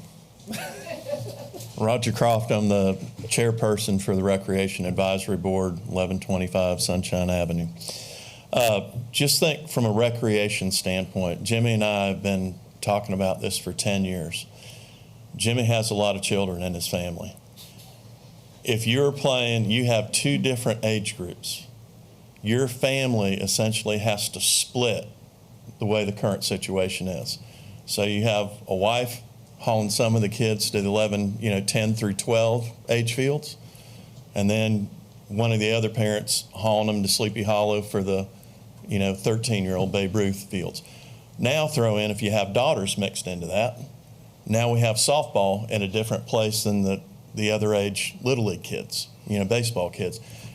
It makes the best sense, but the critical part is Susan Street, because we can't do what we need to do at Sleepy Hollow until we do the renovations at Susan Street. And we've been talking about this. He and I had a conniption fit when we found out that they were doing the lighting without coming to the Rec Advisory Board when they did the last Musco lighting project at Susan Street, because they didn't come and ask us. Thank you for giving us the opportunity. And just to clarify something, I know that there was some concern about a vote that we had with the Rec Advisory Board. We had 4 people at our June 14th meeting. Wendell was not there, praying for Wendell. We had a unanimous decision to proceed from conceptual to turn it over to design. It wasn't an approval for the whole project. It was just a approval to proceed, and that was unanimous. That was, of all 4 of us that were there, it was 4-0. So, in order to proceed. So, thanks. Thank you, Roger. Any more comments? I appreciate everybody's comments on that. This is great. These are all great projects for our city. It's amazing. And just so here's, I know Commissioner Connell had some questions. I'm going to say the reception on the concept was good. So what I will do next is I will solidify the projects 2 ways. One, I'll jump into my comments so you can skip over me. Budget workshops coming up July 5 and July 7. Put that on your calendar. But 2 ways that these will be solidified. One, through the budget process. We will, as we move through the budget process, these will be our CIPs. I know I got some other commissioner wish lists that you all have talked to me, which I will weave into the budget process and we'll talk about at that time. So 1, budget, and 2, on the next agenda, I will put a resolution that reestablishes how we're spending the money. That will be on consent agenda unless you all want to have a long discussion on it again. Pending your approval of that, I'm going to assume that that's approved. If that's approved, the next thing I'll do is I'll start working on the next phase, which is the design aspect, and that's where I'll be with Mr. Thornton, and we'll start putting out the proper RFPs to get these projects started. And then I'll report back to you when that's occurred, and you probably look 60 to 90 days out to when the first thing you'll see is that design contract come across your desk as an expenditure item. Are you looking for a vote? I mean, I think you have what you need. Okay. I don't think you need to, because the way we set the process up, there'll be a vote on the resolution, and there'll be a vote in the budget. Okay. Before you go, on Market Street, Al, I'm looking at the concept, so we're coming down here in front of City Hall. Yeah, Okay. you go that way. Market Street, but we're not doing anything in the courtyard in front of City Hall. It is the courtyard. The pictures I showed you tonight okay. were courtyard, so it Okay. goes courtyard to library, Market Street. They're coming down Market Street, okay. Mhm. And so Market Street, we're just talking about pavilions and the brick pavers down the middle. We're gonna close Market Street, right? No, Market Street will remain a street. okay. Okay. So you'll still use Market Street. Okay. But the improvements will make it more pedestrian friendly Okay. when we close it for events. Okay. Remember, it'll be brick pavered at one level. And So, there's other issues on Market that need to be addressed, like the dumpsters that hang out back here. You know, so we got to come up with ways to disguise that. So we've talked about corner dumpsters, the pocket park concepts. That's the kind of stuff that we talk about on Market Okay. that we need to look at in this plan. Right. My last topic, I know we're doing work on Pine Street. This is kind of CDC city partnership. There is one little piece which represents the barbecue pit, triplex, and the quadplex. That's up for sale. And for us, we feel that's the hitch pin on the connectivity from Hospital to Canal Street. And so I propose that the city work with the CDC and some type of purchase partnership, whatever we can do to get rid of that or purchase that piece of property. Is that on Pine Street, that property? Right where it jogs right there on Childs and Pine, Yes. that where The everybody, Generations, yeah. Barbecue pit, she was, Well, they don't own, they rent. right. So it's up for But the sale. building's up for sale. What's the asking price, John? I'm too embarrassed to say it on the Okay. record. So it's sort of very $1 high. million. Okay. I'm sure you'll be visiting with me on this, Commissioner. So we've been working, trying to get that number down. So sometimes when other people call, people respond different. So if you get my gist, but that's kind of, I think it's critical to finish up. And I know how much the design we're doing Pine Street. I don't know how much that takes out that property. It makes it worse if you take 5 or 10 feet to go that direction. So. And I've shared all these concerns with the realtor and all the impediments, but of course. So I just want to throw that out while we're talking about capital improvements. Any other comments?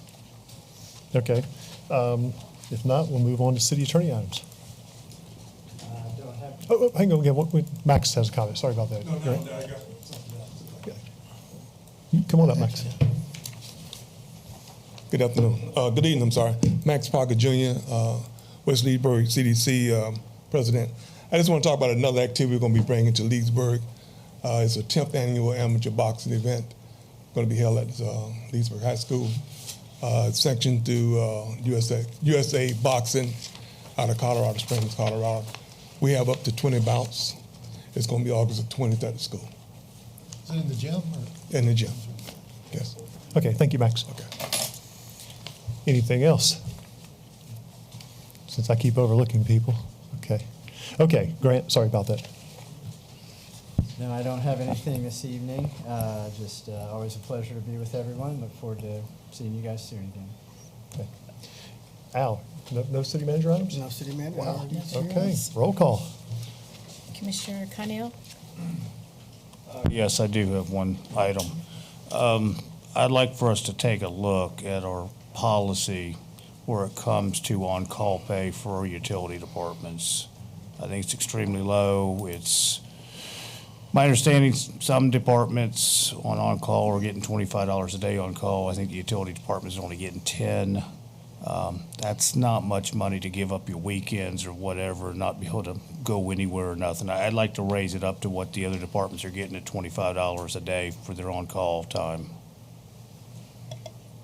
Can I add into that for you? Yeah, Commissioner Connell talked to me about this the other day, and I did dig up some numbers, and here's how I would propose to do that. This affects mostly the utility folks and the public works folks. We pay $10 a day for on-call, and then we pay a 2-hour minimum, and I think there's like a 1.10 shift differential. The public works utility folks would like to be equivalent to what the PBA contract is. The PBA contract is $25 for on-call, and then I think a $2 shift differential. That's a total impact increase to us of around 85 grand. So without too much ado, I will just weave that into the fiscal year 23 budget. Most of it, because those shift differentials are already being paid for by the police department's already paid for in the general fund. That 85,000 is going to be mostly utilities, water, sewer, gas, electric, and those utilities can pick that up. And just typically, when you hear a number and it's all employees, it's about 50% general fund. My guess is that is probably significantly less. So it's not. I think it's a reasonable ask from the employees, and Commissioner Cannell is right to get that addressed. I guess you got to be that guy, because I can't give my weekend $25. I'll be like, I'm sorry. I guess you got to work in that industry, I guess. Well, is that voluntary? Or is it I think there's a rotation list. Okay, I didn't see many people raising their hand for that. I think it does eventually too. You get the arm, so You get what? you get the arm. Oh, okay. You get no choice. You're doing it. Is that all? That's all I have tonight. Commissioner Christian? Just really excited about the capital improvements that are happening, with especially our recreation, and just thinking about the improvements in Susan Street and tournaments coming to Leesburg. And I'm not a marina user, but just to be able to go and see a nicer building on the waterfront. Waiting to see what Al's going to bring us to ski beach volleyball. I would love to see you saying lakefront, so I wonder if we can go and rent jet skis and kayaks on ski beach. So hopefully Travis is looking for a vendor to have us some rentals, so maybe instead of buying a jet ski, I can go rent one on ski beach one day. So hopefully that's the direction we're moving into. Just want to also some condolences to Al and his family for loss of his father, for even being here tonight for this meeting. So please keep in his family in your prayers, and kudos. I think our staff's doing a very, very good job bringing good projects, partnering with other groups. Just see the great improvements in our city. I think it's a wonderful sight. That's all I have tonight. Commissioner Burry? Nothing tonight. Mayor Peterson? I just have one item, and I'm going to defer to Joni Smalley on the 4th of July celebrations, the Leesburg Partnership events putting on. So I think you'll speak to it better than I will, Joni. We'll be at Ski Beach. The kids zone, everything starts at noon, and we will have a ski show at 5. The band Hayfire goes on at 6. Lightning plays at 5, and the SS firecracker will be out in the basin with fireworks going off at 9 p.m. So come out and enjoy. Great. Thank you, Joni. That's all I had. Okay. Meeting adjourned.